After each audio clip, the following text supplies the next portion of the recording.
திருச்சிற்றம்பலம். திருவாக்கும் செய்கருமம் கைகூட்டும் செஞ்சொல் பெருவாக்கும் பீடும் பெருக்கும் உருவாக்கும் ஆதலால் வானோரும் ஆணை முகத்தானை காதலால் பூப்புவாத்தம் கை என்று விநாயகப் பெருமானை வணங்கி மண்கண்ட வெண்குடை கீழாக மேற்பட்ட மன்னரும் என் பண்கண்டளவிற்கு பணியச் செய்வாய். படைப்போன் முதலாம் விண்கண்ட தெய்வம் பல்கோடி உண்டேனும் உன்போல் கண்கண்ட தெய்வம் உள்ளதோ சகலகலா வல்லியே என்று சரஸ்வதி தேவியை வணங்கி நான் பிறந்த மண்ணிலே வீட்டிலிருந்து அருள்பாலித்து கொண்டிருக்கும் வேதநாயகி உடனுரை சாந்தநாத சிலரை வணங்கி இன்றைய இந்த இனிய மாலை பொழுதிலே திரிபுர சுந்தரி உடனாய மருதீஸ்வருடைய அருளால் நாம் அனைவரும் இங்கே கூடியிருக்கின்றோம். இந்த இனிய தருணத்திற்காக உபயதாரராக விளங்குகின்ற பெருமகனார் அவர்களுடைய இல்லத்திற்கு இறையொருள் கிட்ட வேண்டும் என்று வேண்டிக்கொண்டு நன்றியை தெரிவித்துக் கொண்டு இன்றைய தினம் நாம் காணவிருப்பது இந்த ஆனி மாதம் துவங்கி பல சிறப்பு நிகழ்வுகள் நமது சைவத்தை பொறுத்த வரைக்கும் நடந்து கொண்டிருக்கிறது. மாணிக்கவாசகருடையது ஆணி உத்திர விழா, அதெல்லாம் நம்ம கடந்த முறை கூட பார்த்திருக்கின்றோம். இதே ஆணி மாதத்திலே தான் சுந்தர குரு பூஜையானது வரவிருக்கின்றது. அதனை நினைவு கொள்ளும் முகமாக இன்றைய தினம் நாம் சுந்தரருடைய பதிகம் ஒன்றினை பார்த்து அவருடைய சிறப்புகளை காணலாம்.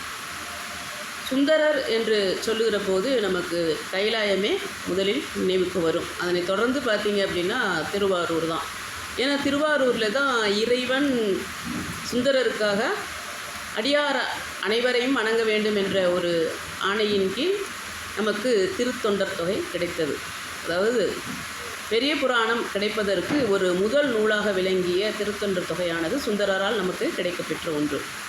சுந்தரர் என்று சொல்லுகிற போது அவருடைய தோற்றம் எங்கே என்று பார்க்கிற பொழுது இன்னும் நான் முதல்ல சொல்லிடுறேன், நிறைய முறை நாம் அந்த மாதிரி சிறப்பு நிகழ்வுகளை பார்க்கிற போது அவர்களுடைய தோற்றம் எங்கே இருந்து, பெற்றோர் யார், எப்படியெல்லாம் இங்கே இந்த பூலோகத்திற்கு என்னென்னவெல்லாம் செய்திருக்கிறார்கள் என்பதை நாம் நினைவு கொள்ளும்படியாகத்தான் இருக்கும்.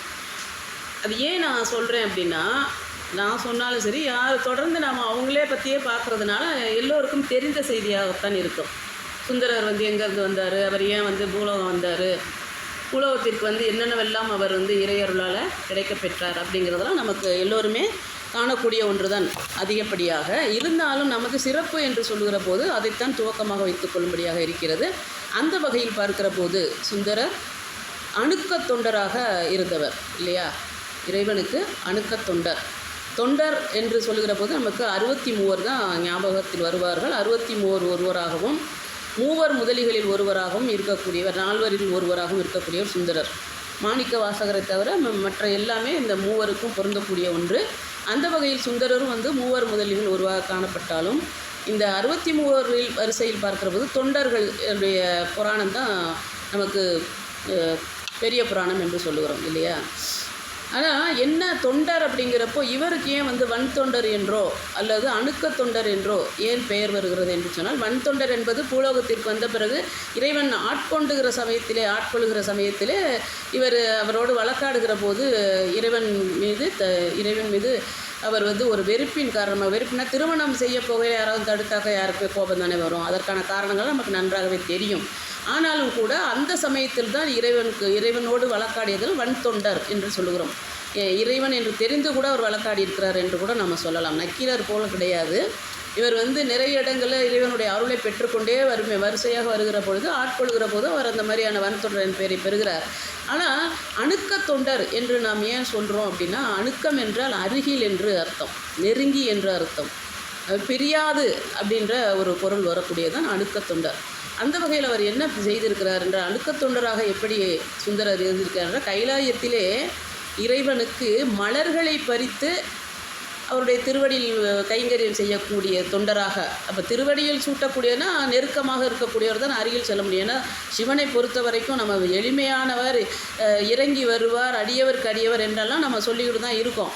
ஆனால் மிகப்பெரியவன் என்ற ஒரு சொல்லை தான் நம்ம இறைவனுக்கு நம்ம சொல்லக்கூடிய ஒரு சொல்லாக இருக்கும். சிறப்பான சொல் என்றால் இறைவன் மிகப்பெரியவன். புறச்சமயத்திலலாம் கூட அதிகமாக அதை சொல்லுவாங்க, இறைவன் மிகப்பெரியவன் அப்படிங்கிறத நம்ம அந்த போக்குவரத்துலலாம் பார்க்கலாம். லாரி இந்த மாதிரி இடத்துலலாம் எழுதியிருப்பாங்க இல்லையா? முஸ்லீம்லாம் அவங்க அதிகமாக அதை இறைவன் என்று தான் அவங்களே சொல்லுவாங்க. ஆனால் நாம் வந்து ஒரு பேர் வச்சு போட்டு சொல்கிறோம். என்ன பேரை வச்சு நீங்கள் சொன்னாலும் நான் அடிக்கடி அதுதான் சொல்லுவேன். புறச்சமயத்தாராக இருந்தாலும் சரி, நம்மதில் அறுவகை சமயத்தில் இருந்தவர்கள் யாராக இருந்தாலும், சக்தியை வழிபடட்டும், விநாயகரை, வேலவரை, சூரியனை, இப்படி வைணவர்களாக யாராக இருந்தாலும் முதன்மையாக கருதப்படுவது யாருன்னா நமக்கு சிவபெருமான் தான். அது நிறைய சான்றுகள் இருக்குது நமக்கு. இறைவன் தான் முன்னின் நிற்கக்கூடியவன், இறைவன் தான் எங்கேயுமே வந்து சக்தி கொடுக்கக்கூடியவர். நம்மளுடைய எல்லா தெய்வங்களையும் நம்ம சிறு தெய்வம் வணங்க வேண்டாம் என்று மாணிக்கவாசர் சொல்வார் என்று நம்ம பார்க்கின்றோம். அந்த சிறு தெய்வத்தை நமக்கு வந்து அருள் பாலிக்கக்கூடிய அளவிலே அதை தேற்றம் செய்து கொண்டு வருவர் சிவபெருமான் தான். என்னோடய பேராசிரியர் அதிகமாக சொல்லுவார் என்னென்னா, நம்ம வழிப்போக்கில் பேருந்தில் செல்லுகிற போதெல்லாம் பார்த்திங்கன்னா நெடுந்தூரம் பயணம்லாம் போகிறப்போ இருபுறமும் பார்க்குற போது வயல்வெளிகள்லையே இல்லை வந்து மர புதர்களுக்குள்ளே பார்த்திங்கனாக்கா வேல் நட்டுருப்போம். அந்த கருப்பசாமி, முனீஸ்வரன், காளி இந்த மாதிரிலாம் இருக்கும் பாருங்கள். அது மாதிரி இருந்தால் கூட நீங்கள் வந்து ஒரு முறை கையெடுத்து வணங்கி விட்டு போக வேண்டும் அப்படின்னு சொல்லுவார். அது காரணம் என்னென்னா, நாம் ஏதாவது ஒரு வகையில் பாதிக்கப்படுகிற பொழுது இந்த குழந்தை வந்து உனக்கு வந்து வணங்கிட்டு சென்று இருக்கிறது, அதனால் நீ அதற்கு போய் கை கொடுக்க வேண்டும் என்று இறைவன் ஆணையிடுவார் என்று ஒரு சொல் இருக்கிறது. இறைவனுடைய ஆக்கையின் கீழ் தான் எல்லாமே நடக்கிறது என்று.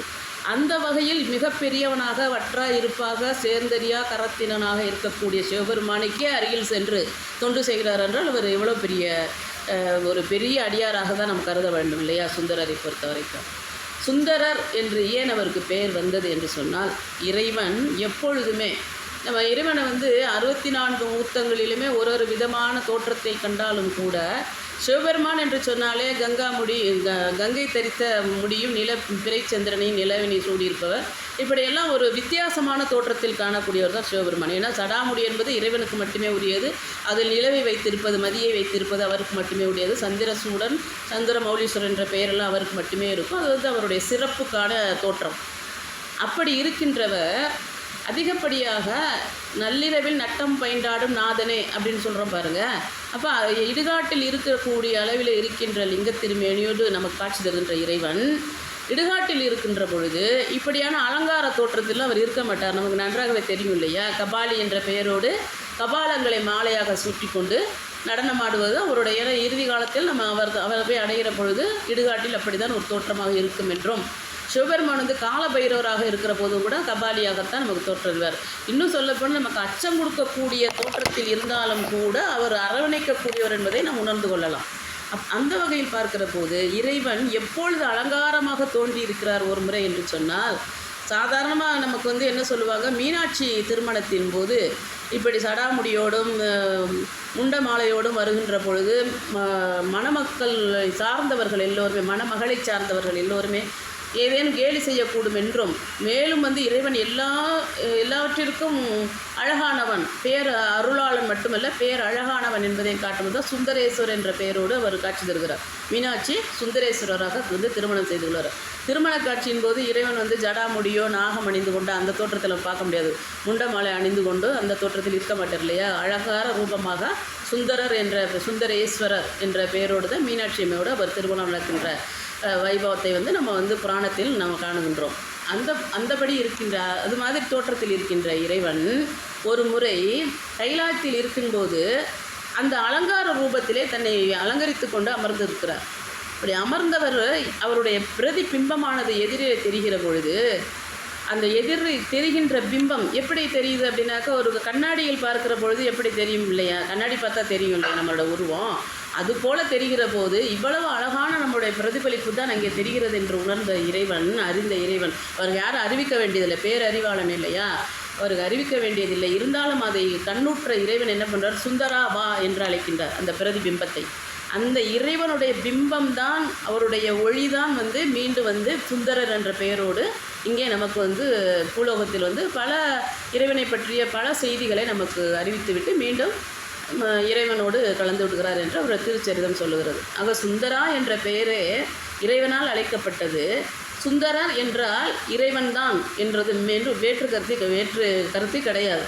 ஏன்னா அங்கிருந்து வந்தது. ஏன்னா அம்பாள் எப்படி நம்ம சொல்கிறோம், இறைவனுக்கு உள்ளிருந்து வெளிப்பட்டவள், இறைவனுடைய ஆற்றல் தான் அம்பாள் என்று நம்ம சொல்லுகிறது போல, இந்த சுந்தரர் என்பவர் சுந்தரா என்று இறைவனுக்குள்ளிருந்து வந்த ஒரு ஒளி தான் அது அப்படிங்கிறத நம்ம முதல்ல தெரிஞ்சுக்கணும். அதனால தான் அவருக்கு பேரே சுந்தரர் என்று சொல்லப்பட்டிருக்கிறது. அந்த சுந்தரர் என்ன பண்ணியிருக்கிறாரு, அணுக்கத் தொண்டராக இருக்கின்ற காரணத்தினால் தினமும் என்ன பண்ணுறாரு, நந்தவனத்திற்கு சென்று மலர்களை பறித்து வந்து இறைவனுடைய திருவடிக்கு சாற்றுவதுதான் அவருடைய வேலை. இப்போ பூலோகத்தில் வந்து முருகநாயனார் என்ன பண்ணுவார், அறுவகை பூக்களை எடுத்து இந்த கோட்டுப்பூ, நிலப்பூ, மரத்தில் இருக்க பூ, நீர்ப்பூ அப்படின்ற அறுவகை பூக்களை எடுத்து மாலையாக தொடுத்து 6 கால பூஜைக்கு சாற்றியதன் காரணமாக இறைவனிடம் திருவடி சேர்ந்தார், முக்தி அடைந்தார் என்று நம்ம 63 சரித்திரத்தில் பார்க்குறோம் முருகநாயனார். ஆனால் இவர் வந்து என்ன, கைலாயத்தில் இருந்தே இறைவனுக்கு கைங்கரியம் செய்தவர். அந்த ஒரு உயர்வு சுந்தரருக்கு உண்டு. அப்படி அவர் மலர்களை பறிப்பதற்கு நந்தவனம் செல்லுகிற போது, இன்னும் கூட நந்தவனத்திற்கு ஏன்னா இறைவன் மிக சிறப்பானவன் என்பதற்கு ஒன்றுலையும் நம்ம வந்து பார்க்கும்படியான ஆன்றோர்கள் பதிவு பண்ணியிருக்கிறாங்க. நந்தவனம் என்ற பெயரே, இந்த பூந்தோட்டம் சொல்கிறோம் பாருங்கள், அது நந்தவனம் என்ற பெயரே இறைவனுக்கான மலர்கள் மலர்கின்ற இடம் தான் நந்தவனம் என்றும், ஏனவையெல்லாம் பூந்தோட்டம், பூங்கா அப்படி. இப்போ நாமெல்லாம் வந்து பூங்கான்னு சொல்கிறோம், ஆங்கிலத்தில் பார்க்கணும்லாம் சொல்கிறோம் இல்லையா. ஆனால் நந்தவனம் என்றாலே, இப்போது கிராமத்துலலாம் எங்கள் அம்மா ஊர் பக்கம்லாம் போனோம் அப்படின்னா ஊர் பேரே நந்தவனம்னு இருக்கும். ஏன் அந்த பேருனா, ஒரு காலத்தில் இறைவனுக்காக அந்த இடத்துல மலர்கள் பறிக்கப்பட்டு இருக்கிறது, அதனால் நந்தவனம் என்று சொல்லுவார்கள்.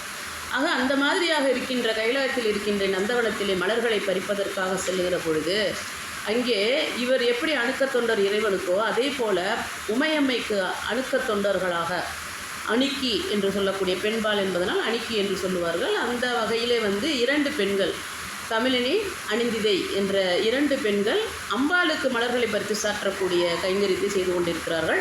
அந்த 2 பெண்களையும் சுந்தரர் காணுகிறார். இதுதான் அவர் வந்து பூலோகத்திற்கு வந்ததற்கான காரணம். அந்த 2 பெண்களையும் கண்டவுடன் குரு வினாடி பொழுது கண் இமைக்கும் நேரத்தில் அவர்கள் இருவர் மேலும் மையல் கொள்ளுகிறார். அதன் பிறகு அந்த சனப்பொழுதுன்னு சொல்லுவாங்க பாருங்கள், கண் இமைக்கிற நேரம், அப்படி சொடுக்கிற நேரம்னா அந்த நேரத்தில் தன்னுடைய மனம் மாறிவிட்டதே, நாம் இருப்பது கைலாயம் என்று அறிந்து அவர் அதை மறந்து அந்த பெண்களை மனதிலிருந்து எடுத்துவிட்டு மலர்களை பறித்து கொண்டு இறைவனுடைய சாற்றுவதற்காக வருகிற பொழுது இறைவன் கேட்கிறார், சுந்தரா என்ன நடந்தது என்று கேட்கிறார். சுந்தரர் வந்து விழிக்கிறாரு, என்ன நடந்ததுன்னு கேட்குறாரு. ஏன்னா ஒரு கணம் தானே நாம் அதை பார்த்தோம், அது அவருக்கு தெரிஞ்சிருச்சா என்ற மாதிரியான ஒரு வினாவை தனக்குள்ளே ஏற்படுத்துகிற போல் தான் இறைவன் வந்து, அதாவது உபச்சாரமாக சொல்லக்கூடியதான். யாரும் கைலாயத்தில் போய் இதை பார்க்கல. இன்றைக்கு நாம் வந்து சுவாரஸ்யமாகவும் பக்தியை வந்து இலக்கிய முறையிலையும் நம்ம வந்து நகைச்சுவையாகவும் நாம் எடுத்துக்கொள்ளக்கூடிய சூழ்நிலை தான் நம்ம இப்போ இருக்கிறோம். முழுமையாக அதில் ஊன்றி அதில் என்ன இருக்குது அப்படின்னு ஆராயிறதை விட மேலோட்டமாக அதை பற்றி அறிந்து கொண்டு உள்ளோட்டமாக அதை வாங்கி கொள்ளக்கூடிய சூழ்நிலை நாம் இருப்பதன் காரணமாக என்னென்னா, இது ஒரு கற்பனை போல் இறைவன் வந்து வினாவுகிறார், என்ன அங்கே நடந்தது அப்படின்ட்டு. அவரும் என்ன சொல்கிறாரு, ஒரு வினாடி பொழுது நடந்தது. இவர் எப்படி கணிச்சார் அப்படின்னா, பிரபஞ்சம் முழுக்கும் கண்காணிக்கக்கூடியவர் இல்லையா, கண்காணி என்ற பெயர் இறைவனுக்கு உண்டு. அதனால் அவருக்கு வந்து தெரிஞ்சிடுறாரு, நான் வந்து இது மாதிரி தான் நடந்ததுன்னு சொன்ன உடனேயே என்ன பண்ணிடுறாரு இறைவன், என்ன பண்ணுறாரு, நெற்றிக்கண்ணை திறந்து நீ வந்து சாம்பலாகும் அப்படின்னு சொல்லுவாருன்னு கூட செய்யலாம். ஏன்னா நிறைய தடவை நெற்றிக்கண்ணை திறந்துருக்காரு. 6 முறையில் 5 முறை வந்து இது மாதிரி சாம்பலாக்கி இருக்கிறார். ஒரு 2 முறை மட்டும்தான் முருகப்பெருமானை சிருஷ்டித்ததும், அப்புறம் வந்து அவர் வந்து உலகம் இருட்டாக இருக்கிறதும் நெற்றிக்கண்ணை திறந்திருக்கார் என்ற திருச்சரிதம் இருக்கிறது. அவர் என்ன பண்ணுறாரு, அதை விட கொடுமை என்ன பண்ணுறாரு, பூலோகத்தில் போய் இந்த உலக வாழ்க்கையை உயிர்த்தறிந்து விட்டு வா அப்படின்னு சொல்லி பூலோகத்திற்கு அனுப்பி விடுகிறார் சுந்தரரை. சுந்தரர் அதனால தான் வந்து திருநாவலூர் என்ற இடத்திலே வந்து மகவாக பிறக்கிறார்.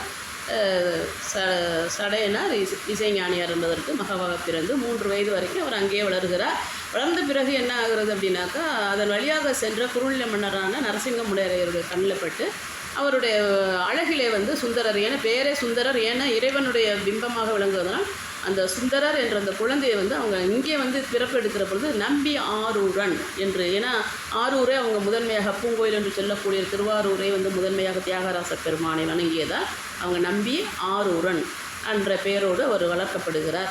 வளர்த்த பிறகு அவர் என்ன செய்கிறார், பூலோகத்திற்கு நீ சென்று விடு என்று இறைவன் ஆணையிட்ட உடனேயே அவர் கேட்கின்ற வரம் என்ன அப்படின்னா, பூலோகத்திற்கு சென்ற பிறகு என்னை நீங்கள் வந்து தடுத்தாட்கொள்ள வேண்டும் அப்படின்னு கேட்குறாரு. ஏன் அதை அப்படி கேட்குறாரு அப்படின்னா, பூலோகத்திற்கு வந்து விட்டால் எப்படி இறைவன் யாருக்கு எப்படி வந்து அனுகிரகம் செய்வாரோ, காட்சி தருவாரோ, யாருக்காக எப்படியெல்லாம் வந்து காட்சி தர வேண்டும் என்ற நோக்கிலே வருகிறாரோ அந்த உருவத்தில் தான் வருவார் என்று நாம் பலது முறை பார்த்திருக்கிறோம். அதுபோல் மனிதராக பிறந்து எடுத்து இந்த பூலோகத்திற்கு வந்தால் மனிதனுக்குரிய குணம் வந்துவிடும், எனக்கும் உன்னை மறக்கக்கூடிய நிலை கூட வந்துவிடும் என்ற நோக்கிலே அவர் என்ன பண்ணுறாரு, முன்னாடியே சொல்லிடுறாரு, நான் வந்து பூலோகத்திற்குனால் நீங்கள் என்னை தடுத்தாட்கொள்ள வேண்டும் அப்படின்னு. அந்த வகையில் இவர் பெரிய வாலிப பையனாக வளர்ந்த பிறகு அவங்களுக்கு திருமணம் ஏற்பாடு செய்கிறாங்க. இவர் பூலோகத்திற்கு வந்ததை 2 பெண்களால் பார்த்ததுனால தான் அவர் பூலோகத்திற்கு வருகிறார். அப்போ அந்த உலக வாழ்க்கை உய்த்துணர்ந்து வர வேண்டும் என்று இறைவன் பணித்ததன் காரணமாக பூலோகத்திற்கு வந்து திருமண வயது அடைகிற பொழுது அவருக்கு தடங்கவி என்ற ஒருத்தருடைய பெண்ணை தான் அவருக்கு பேசி முடிக்கிறாங்க. திருமணம் நடக்கப் போகிறது. இறைவன் வருகிறார் தடுத்தாட்கொள்வதற்காக. அந்த நேரத்தில் தான் இறைவன் வந்து தடுத்தாட்கொள்கிறார். எந்திருப்பது இறைவன் என்று தெரியாது. ஏன்னு கேட்டால் அவர் ஒரு வேதியர் ரூபத்திலே வந்து, அடிமை நீ எனக்கு உன்னுடைய திருமணத்தை நிறுத்து, நீ வந்து என்னுடைய அடிமை அப்படின்னு சொல்கிறாங்க. யாருக்குமே வந்து திருமணம் அந்த முகூர்த்த நேரம் தாண்டி போனாவே ஒரு மாதிரி ஆகிடுவோம், உறவுகளும் சரி மணமக்களும் சரி. ஆனால் திருமணத்தையே நிறுத்த வேண்டும் என்று அந்த வயோதிகர் வந்து வேதியர் ரூபத்திலே வந்து சொல்லுகிற பொழுது, நீ யார் என்னை வந்து சொல்கிறதுன்னா அந்த வாக்கு தர்க்கமெல்லாம் நமக்கு தெரிஞ்சது தான். இருந்தாலும் கூட என்ன அப்படின்னா, நீ எனக்கு அடிமை என்பது எழுதப்பட்டு இருக்கிறது, உன்னுடைய பாட்டனாருடைய எழுதி கொடுத்துருக்கிறார், இந்த வம்சாவளியை எனக்கு அடிமை என்று சொல்லுகிறார். அதை வந்து நிரூபிக்கும் பொருட்டாக அவங்க என்ன பண்ணுறாங்க, அவங்களுடைய பாட்டனாருடைய கையெழுத்தையும் இப்போ இருக்க கையெழுத்தையும் ஒப்பிட்டு பார்க்க வேண்டும் என்று சொல்லுகிற போது, முதல்ல இந்த படியே இருக்கிற வேலை செய்கிற இந்த ஜெராக்ஸ் காப்பி வச்சுட்டு மிரட்டுவாங்க பாருங்களேன். இது என்கிட்ட இந்த பழைய படத்துல எல்லாம் பார்த்தா அதெல்லாம் இருக்கும், இந்த காப்பி என்கிட்ட இன்னொன்று இருக்குது அப்படின்னு ஃபிலிம் ரோல்லேருந்து எடுத்துகிட்டு தான் வருவாங்க பழைய படங்களில் பார்த்தீங்கன்னா. அது மாதிரி என்ன பண்ணுறா, இந்த வேலை முதல்ல செஞ்சது நம்ம சிவபெருமான் தான் செய்கிறாரு. அந்த ஓலை எடுத்து இது எனக்கு அடிமைன்னு எழுதி கொடுத்துருக்கேன்னு சொல்லி காட்டும் பொழுது இவர் என்ன பண்ணுறாரு, அதோட மிச்சமாக நம்ம சுந்தரர் நம்பியாரூர் அதை வாங்கி கிழித்து திருமணத்திற்காக செய்த யாக குண்டத்திலே போட்டு எரித்து விடுகிறார். அப்போ இதோடைய மூல ஓலை என்னிடம் இருக்கிறது என்று இன்னொரு ஓலையை எடுத்து அவர் காட்டுகிறார். அதில் எழுதப்பட்டிருக்கிறது, உன்னுடைய பாட்டனார் அடிமை, அதன் தொடர்ந்து நீ எல்லாம் எனக்கு அடிமை, நீ கல்யாணத்தை நிறுத்து நான் சொல்கிறபடி அப்படின்னு சொல்கிற பொழுது அப்போ என்ன பண்ணுறாங்க, அந்த ஓலையை எடுத்து சரியான கையெழுத்து தானே என்று பார்க்கிறார்கள். முன்னாடி எழுதப்பட்ட அவருடைய பாட்டனாருடைய கையெழுத்து இது ஒப்பிட்டு பார்க்கல போது அப்படியே இருக்கிறது. அப்போ வழக்கு தொடர்கிறது. அதனால் அவர் வந்து என்ன பண்ணுறாரு, திருவெண்ணெய்நல்லூருக்கு அழைத்து வருகிறார்கள். இடையில் வந்த பிறகு இவர் நீ யாருன்னு பார்க்கலான்றதில் இறைவன் போய் கற்பகிரகத்தில் மறைகின்றார். அப்போது தான் இவருக்கு இறைவன் என்றே தெரிகிறது. அப்போது வந்து இவர் திகைத்து நிற்கின்றார் சுந்தரர். நம்பியாரூரன் என்ற பெயரில் தான் இருக்கிறார். சுந்தரர் என்பது நமக்கு கைலாயத்தில் கொடுக்கப்பட்ட திருநாமம். இங்கே வந்து நம்பியாரூரன் தான். அந்த சமயத்தில் தான் அவர் கேட்குறாரு, நீ யார் என்ன அப்படின்லாம் தெரியாமல் நான் பண்ணினேன் அப்படின்னு சொல்லி, நீ என்னை ஒரு பாட்டு பாடு அப்படின்னு. எப்போதுமே இறைவன் வந்து இசை தாங்க விரும்புவார். இசைக்கு இசைப்பவன் இறைவன் அப்படின்னு தான் சொல்லுவோம். நிறைய இது பார்த்திங்கன்னா இன்னும் கூட இசை கேட்டால் புவி அசைந்தாடும் அப்படின்ற திரைப்பட பாடல் இருந்தாலும் கூட இசைத்தே வந்து விளக்கு எறிந்த கதையெல்லாம் நமக்கு இருக்குது. நமக்கு வந்து தண்டி அடிகள் வந்து தண்ணியை ஊற்றி விளக்கேற்று திருவாரூரில், இதே திருவாரூரில் தண்ணியை ஊற்றி விளக்கேற்றினார் என்ற திருச்சரிதம் இருந்தாலும் கூட தான்சேன் என்ற பாடகர், அக்பருடைய சபையில் இருந்த தான்சேன் பாடலை பாடிய இறையருளால் விளக்குகளை வந்து ஏற்ற வைத்தார் என்ற வரலாறு இருக்கிறது. அந்த அளவிற்கு இறைவன் ஒளியில் விளங்கக்கூடியவன். அதனால தான் நம்ம தீபம் ஏற்றுறது, கற்பூரம் காட்டுவது. ஒளி எங்கெல்லாம் இருக்கிறதோ அங்கே இறைவன் இருக்கிறான் என்று. இருளில் இருக்கிறான் என்றால் இருளும் அங்கே தான் இருக்கிறார். ஏன்னா இருள் எவ்வளவு கொடுமையானது, வேண்டாதது என்பதை உணர்த்துவதற்கு தான் ஒளி வர வேண்டும். ஒளி வந்தால்தான் இருளுடைய அருமை நமக்கு தெரியும். 40 நாட்கள் சூரிய ஒளி படாவிட்டால், தொடர்ந்து 40 நாட்கள் சூரிய ஒளி படாவிட்டால் நமக்கு கண்ணு தெரியாமல் போயிருங்கிறாங்க. நல்ல அதாவது என்ன சொல்கிறது, நல்ல இயற்கையாகவே கண்ணுடைய ஒளியானது பறிக்கப்படும் என்று சொல்கிறார். 40 நாட்கள் தொடர்ந்து சூரிய ஒளி படாமல் இருந்தால். அப்போ ஒளி என்பது நமக்கு எவ்வளோ முக்கியம். அந்த ஒளியில் இருப்பவன் இறைவன். அப்படியாக இருக்கக்கூடிய இறைவனை பற்றி நம்ம வந்து பாடுறது, அப்படி பேசுகிறத விட பாடுகிற பொழுது, சாமகான பிரியன் என்று சொல்லுகிற அளவிலே பாடுகிற பொழுது எனக்கு எதுவும் தெரியாது அப்படிங்கிறார் சுந்தரர். ஏன்னா 2 பெண்களை பார்த்தபோது கூட அவர் வந்து அதை வந்து யோசிக்கிறார், நம்ம என்ன தவறு செய்தோம் என்று யோசிக்கிறார் இல்லையா. அப்படிப்பட்டவர் இங்கே வந்த பிறகு நல்ல ஒரு உயர்ந்த இடத்தில் வளர்கிறார், நல்ல ஒரு வாலிபனாக வருகிறார், நல்ல திருமணம் எல்லாம் கூட இருக்கிறது. அந்த சமயத்திலே வந்து இப்படி ஒரு வழக்கை நம் மீது வைத்து விட்டு வந்து இறைவனாக காட்சி தருகிறார் என்று எனக்கு எதுவும் தெரியாது அப்படிங்கிற போது தான் அவர் வந்து பித்தன் என்றும் பேயன் என்றும் என்னை ஏசினாயே, அதை வைத்தே என்னை பாடு என்று சொல்கிற போது தான் பித்தா பெரிசூடி பெருமானே அருளாளா என்ற அந்த பாடலை பாடுகிறார் சுந்தரர். இதெல்லாம் வந்து தடுத்தாட் கொண்ட புராணத்தை நோக்கி நம்ம தொடர்ந்து போகிறப்போ அவருடைய சரிதம் தொடர்ந்து வந்து கொண்டே இருக்கும். ஆனால் அவர் என்ன பண்ணுறார் அப்படின்னா, இந்த 2 பெண்களோடு மையல் கொண்டதன் காரணமாக அவர்களோடு உலக வாழ்க்கை உய்த்துணர்ந்து வர வேண்டும் என்று சொன்னதற்காக தான் அவர் பூலோகத்துக்கு வர்றாரு. அதையே மறந்துட்டு அவங்க 2 பேரையும் விடுத்து இன்னொரு பெண்ணை தான் அவர் மணக்க போகிறாரு. அப்போ தான் இறைவன் வந்து தடுத்தாட்கொள்கிறார். அப்புறம் அதுக்கப்புறம் என்ன பண்ணுறாரு, இந்த கமிழினி அணிந்திதி என்ற 2 பெண்களும் பார்த்துருப்பாங்கள்ல இவரை, இல்லை அப்படின்னா கூட அவர்னால அதாவது என்ன சொல்லுவாங்க அப்படின்னா, நம்ம தவறு செய்கிறதோட தவறுக்கு தூண்டுதலாக இருப்பவரும் குற்றவாளி தான் அப்படின்னு சொல்லுவாங்க இல்லையா? அதனால தான் பெண்களுடைய ஆடை அலங்காரம் இதெல்லாம் வந்து அளவோடு இருக்கணும்னு சொல்லிட்டு இருந்தாங்க. பெண்களும் அப்படி இருந்தாங்க. இப்போ அதுக்கெல்லாம் வேலையே கிடையாது. அது என்ன அந்த மாதிரி சூழ்நிலை போய்கிட்டுருக்கு. அப்புறம் உலகம் கெட்டு போச்சுன்னு நாமளே சொல்லிக்கிறது. நிறைய விஷயங்கள் வந்து பெண்களுடைய கையில் தாங்க இருக்குது. என்னை பொறுத்த வரைக்கும் அப்படி தான். நிறைய விடயங்கள் வழி தடுமாறி போகிறதுக்கெல்லாம் காரணம் பெண்கள் தான். இப்போ நம்ம அரசியலை பற்றியோ இல்லை அரசாங்கத்தை பற்றியோ பேசுகிறதுக்குள்ள பெண் என்ற வகையில் சொல்லுகிற போது பாருங்கள், சிங்கப்பெண் படைன்னு ஒன்று வச்சுருக்காங்க பாருங்களேன். அது கூட இந்த இடத்துல சொல்லலாமான்னு எனக்கு தெரியல. இருந்தாலும் என்ன அப்படின்னா, அதை பார்த்துட்டு எனக்கு வியப்பாகவும் இருக்குது. இது இந்த காலகட்டத்துக்கு தேவை என்பதும் இது தெரிகிறது. ஆனாலும் எங்கள் ஊரில் நடந்த ஒரு விடயம், ஒரு எஸ்பி ஆஃபீஸில், அதை தான் நான் சொல்லலாமா வேண்டாமான்னு தெரியல. இருந்தாலும் சொல்வது எல்லாருக்கும் நன்மைன்ற வகையில் இந்த இடத்துல அதை நான் பதிவு பண்ணுறேன். எஸ்பி ஆஃபீஸ்லேயே வந்து ஒரு சட்டமன்ற உறுப்பினர் அங்கே இருந்த எஸ்பி பெண் தலைமை காவலாளியை வந்து வம்பு பண்ணிடுறாரு. அந்த ஆஃபீஸில் வச்சு வம்பு பண்ணிடுறாரு. வம்பு பண்ணுறாருன்னா அந்த பெண் போகையில் கையை பிடிச்சிடுறாருன்றது அந்த செய்தியெல்லாம் நான் எங்கள் ஊரில் இருக்கையில் நடந்தது தான் அது. அதனால் அந்த அம்மா என்ன பண்ணிட்டாங்க, அவரை வந்து வேட்டியை பிடிச்சி உருகிட்டு ஓட விட்டுட்டாங்க. அதுவும் எங்களுக்கு தெரியும். ஒரே பிரபலியமாக கிடந்துச்சு ஊர் முழுக்க.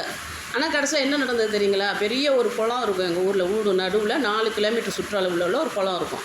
அந்த குளத்தில் அந்த அம்மா வந்து வாக்கிங் போயிட்டுருக்கு. எஸ்பி இல்லையா, அதனால் ஈவினிங்கில் வாக்கிங் போயிட்டுருக்கையில் ரவுடி பசங்க அந்த பெண்ணை பிடிச்சி சட்டையை கலட்டி பின்னாடி கையை கட்டி ஓட விட்டாங்க. இது நடந்தது உண்மை. அப்போது சிங்கப்பெண் என்று படைங்கிறது வந்து ஏதோ ஒரு ஜெர்க்குன்னு சொல்லுவாங்கள்ல நடைமுறை பொள்ள பசங்க, அது மாதிரி ஒரு பயத்தை காட்டக்கூடிய அளவில் இருந்தாலும் கூட தன்னைத்தானே காவல் நம்மளே காத்துக்கொள்ள வேண்டும். அதற்கு முதன்மையாக வந்து பெண்ணுடைய அலங்காரம், ஆடை இதெல்லாம் முன் உதாரணமாக இருக்கணும் இல்லையா? அதனால தான் அந்த சமுதாயம் கெடுவதற்கு அதிகப்படியாக பெண்களுடைய பங்கும் இருக்கிறது என்பது தான் நான் கண்ட அறிவியல். பெரியவங்களாம் என்ன நினைக்கிறீங்களோ எனக்கு தவறாக கூட இருக்கலாம் நான் சொல்கிறது. இருந்தாலும் கூட அப்போ அந்த பெண் அப்படிங்கிறப்போ இந்த சுந்தரருடைய எண்ணம் கைலாயத்தில் மாறுவதற்கு அந்த பெண்கள் இருவரும் காரணமாக இருந்திருக்கிறார்கள்.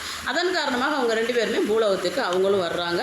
இந்த கமலினி அணிந்ததை தான் பறவை நாச்சியாகவும் சங்கிலி நாச்சியாகவும் இங்கே பிறப்படுத்தி இருக்கிறார்கள். அந்த வகையிலே அவருக்கு என்ன பணிக்கப்பட்டதோ அதன் காரணமாக அவர் திருவாரூரில் வந்து சங்கிலி நாச்சியாரை திருமணம் செய்து கொள்கிறார் சுந்தரர். ஆனால் அந்த விதியின்படி நடக்கணும் இல்லையா? அதுக்கப்புறம் என்ன நடக்குது? திருவாரூரில் அவர் திருமணம் செய்த பிறகு இங்கே இந்த புறம் வந்தவர் என்ன பண்ணுறாரு, நமக்கு திருவொற்றியூரில் சங்கிலி நாச்சியாரை திருமணம் செய்து கொள்கிறார். சங்கிலி நாச்சியாரை திருமணம் செய்த இடம்னு கூட நமக்கு பவளமல்லியை இது மகிழ மரத்துக்கு அடியில் எழுதியிருக்கும். மகிழ மரத்துக்கு அடியில் இங்கே தான் சங்கிலி நாச்சியார் திருமணம் செய்யப்பட்ட இடம். ஏன் அங்கே திருமணம் செய்த பிறகு அவர் அப்படியே இருந்திருக்கலாம். யாருமே அது ஆணுக்குரிய குணமாக இருக்கலாம் கூட. அதுவும் விதியின் வழியாகவும் அவர் என்ன பண்ணுறாரு, திருவாரூரில் தேர் திருவிழா நடக்கப் போகிறது என்பதற்காகவும் அந்த தியாகேஸ்வருடைய நினைவு அவருக்கு வந்து ஈர்த்ததனாலும் அங்கே முதல் மனைவியான சங்கிலி நாச்சியார் பறவை நாச்சியார் இருந்ததன் காரணமாக அவர் என்ன பண்ணுறாரு, திருவாரூர் போக புறப்படுகிறார். ஆனால் இந்த திருமணத்தின் பொழுது இறைவனுக்கு முன்பாக இருந்து தான் திருமணம் செய்ய வேண்டும் என்று அவங்க சாட்சியாக வைத்து சன்னதிக்கு முன்னே செய்யக்கூடிய திருமணத்தை அங்கே செய்தால் இறைவன் சாட்சியாக இருப்பார் என்று தான் மகிழ மரத்தடியில் வந்து செய்கிறார்கள். ஆனால் இறைவனுடைய சாநித்தியம் மகிழ மரத்தடிக்கு வந்து விடுகிறது. அதனால் இறைவனே சாட்சியாக விடுகிறார். அப்பொழுது சுந்தரர் செய்த அந்த சத்தியம் என்னவென்றால், உன்னை ஒரு நாளும் பிரிய மாட்டேன் என்று பறவை நாச்சிக்கு சத்தியம் பண்ணி கொடுக்கிறார். சத்தியத்தை மீறினால் என்ன நடக்கும் என்பதை தன்னுடைய பிம்பமாக இருந்தாலும் கூட இறைவன் விட மாட்டார் அப்படிங்கிறதுக்கு இதெல்லாம் நம்ம எடுத்துக்கணும். ஒரு கதையாக நம்ம வந்து சுந்தரர் வந்தார், 2 பெண்ணை கல்யாணம் பண்ணார், அப்புறம் இதை விட்டு போனார், அதை விட்டுட்டு வந்தார், அந்த கதையை விட தவறாக இருந்தால் இறைவன் யாரையும் தண்டிக்கத்தான் செய்வான். அது தன்பிரான் தோழன் என்று சுந்தரர் இருந்தாலும் சரி, அதே சமயம் அவருடைய பிம்பமாகத்தான் கைலாயத்திலிருந்து அவர் உருவெடுத்து வந்தார் சுந்தரர் என்ற பெயரோடு என்று இறைவனும் சுந்தரரும் ஒரே மாதிரியாக நேர்கோட்டில் இருக்கக்கூடியவர்கள் என்ற வகையில் பார்க்கிற பொழுது அவர் வந்து அப்போ கூட விடலை. இறைவன் என்ன பண்ணுறாரு, சத்தியம் செய்து கொடுத்த சுந்தரர் சங்கிலி நாச்சியாரை பிரிந்து திருவொற்றியூரிலிருந்து புறப்படுகிறார் திருவாரூர் செல்ல.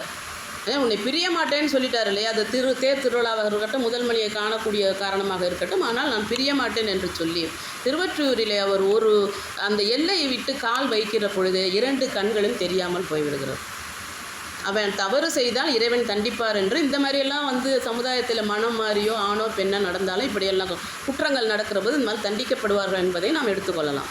ஆக அந்த வகையில் இவர் கண் தெரியாமல் போவார். அதையும் பாருங்கள் விடாமல் அவர் அப்பமாவது புரிஞ்சு கொள்ளாமல் என்ன பண்ணுறாரு, இறைவனுடைய தோழர் இல்லையா, அவர் என்ன பண்ணுறாரு, கண் இரண்டும் இப்போ நினச்சி பாருங்கள், திருவொற்றியூர் எங்கே இருக்குது, திருமுல்லை வாயில் எங்கே இருக்குது, அவ்வளோ தூரம் கண்ணு தெரியாமல் நடந்து வந்திருக்கிறாருங்க. அவர் 2 கண்ணும் தெரியாமலே எப்படியாவது அங்கே போயிடணும் திருவாரூருக்கு அப்படின்னு நடந்து வந்திருக்கிறாரு.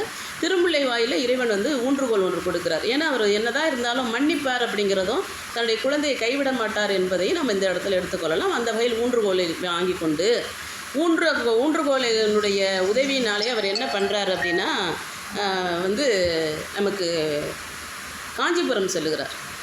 அங்கே ஏகாம்பரேஸ்வரிடம் போய் வேண்டுதல் வைக்கிறார். அங்கே தான் ஆலந்தான் உழுது அமுது செய்தானே. ஏன்னா ஆலந்தான்கிறப்போ அந்த நமக்கு பார்க்கடலில் இருந்து நஞ்சுண்டான் என்ற பெயர் இருக்கிறது இல்லை இறைவனுக்கு, அதை ஞாபகப்படுத்தி அங்கே பாடுகிற போது அவருடைய இடது கண் தெரிகிறது. அப்போ இறைவன் முழுமையாக கொடுக்கல, அனுபவிக்கட்டும் அப்படின்னு. ஏன்னா 2 பெண்களை பார்த்த கண் இல்லையா, அதனால் முதல்ல இடது கண்ணை தெரிய வைக்கின்றார். அதன் பிறகு கைலாயத்திலிருந்து வந்தவர் இப்படியெல்லாம் செய்து திருவொற்றியூர்லேருந்து கண்ணு தெரியாமல் புறப்பட்டு காஞ்சிபுரம் வரைக்கும் வந்து திருமுல்லை வயல் வரைக்கும் கண் 2மே தெரியாமல் வந்து அப்புறம் ஊன்றுகோலோடு காஞ்சிபுரம் வந்து பிறகு திருவாரூரும் வந்தடைகிறார். அப்போது இடது கண் மட்டும்தான் தெரிகிறது. அப்போது அந்த வலது கண்ணம் தெரிந்தால் தானே முழுமையான ஒரு உரு இருக்கும் அவருக்கு. அவருடைய எண்ணமாகட்டும் இறைவனுடைய அருளாகட்டும் இதெல்லாம் தெரிவிக்கும் பொருட்டாக அவர் வந்து திருவாரூரிலே பாடுகிறார். மீண்டும் ஒரு பதிகத்தை பாடுகிறார். அந்த பதிகத்துடைய சிறப்பை தான் நம்ம இப்போ பார்க்க போகிறோம். திருவாரூர் என்று பார்க்குற போது அதோடய சிறப்பை நம்ம வந்து வாழ்நாள் முழுக்க சொல்லிக்கிட்டே இருக்கலாம். அப்படிப்பட்ட சிறந்த ஒரு திருத்தலம் அது திருவாரூர் தியாகேசர். அதான் என்னவோ நாம் செய்த புண்ணியம் அவரை இங்கேயும் நம்ம வந்து தரிசிக்கும்படியான ஒரு சூழ்நிலை இறைவன் நமக்கு மருந்தீஸ்வரர் கோயிலை கொடுத்து தியாகேசர் மண்டபமும் இருக்கிறது, தேவாசிரிய மண்டபமும் இருக்கிறது இல்லையா. இது வந்து 365 நாட்களும் தேவாசிரிய மண்டபத்திலே சொற்பொழிவு நடப்பது வந்து திருவாரூருக்குள்ளே இருக்க வேண்டும். இங்கே நம்மளுடைய மண்டபத்திலும் நடந்து கொண்டே இருக்கிறது. நம்ம வாங்கி வந்த வரம் அதை என்ன சொல்கிறது, திருமுறைகளை சொல்லுவதற்கும் அதை கேட்பதற்கும் அதனால் பயனடைவதற்கும் சொல்லிய திருப்தி. எத்தனையோ குற்றங்கள் என்னுடைய சொற்குற்றம் பொருட்குற்றம்லாம் நிறைய இருக்கும். அதெல்லாம் பொறுத்து தான் நீங்களாம் கேட்டுக்கிட்டு இருக்கீங்கிறதும் எனக்கு தெரியும். ஆனாலும் கூட அவர் அதிலேயும் கூட தேர்ந்தெடுத்து நம்மை பணிக்கின்றார் இறைவன் என்று சொன்னால் தியாகேசருடைய அருள் என்று சொல்லலாம். அப்படிப்பட்ட தியாகேசர் வந்து அருள்பாலிக்கின்ற கோயில் என்றால் நமக்கு வந்து தில்லை, பூங்கோயில் என்றால் திருவாரூர். திருவாரூரில் வந்த பிறகு தான் அவர் இதற்கு முன்னதாக வந்து நமக்கு வந்து தடுத்தாட்கொண்ட புராணமெல்லாம் கடந்த பிறகு இப்போ சொல்லக்கூடிய இந்த நிகழ்ச்சிக்கெல்லாம் பிறகு என்ன நடக்கிறது தான் அந்த விரண்மிண்ட நாயனார் வணங்காமல் செல்கிறான்னு சொல்லி திருத்தொண்டர் தொகை நம்ம பிறக்கிறது இல்லையா. 7ஆம் திருமுறையில் திருத்தொண்டர் தொகை கிடைப்பது.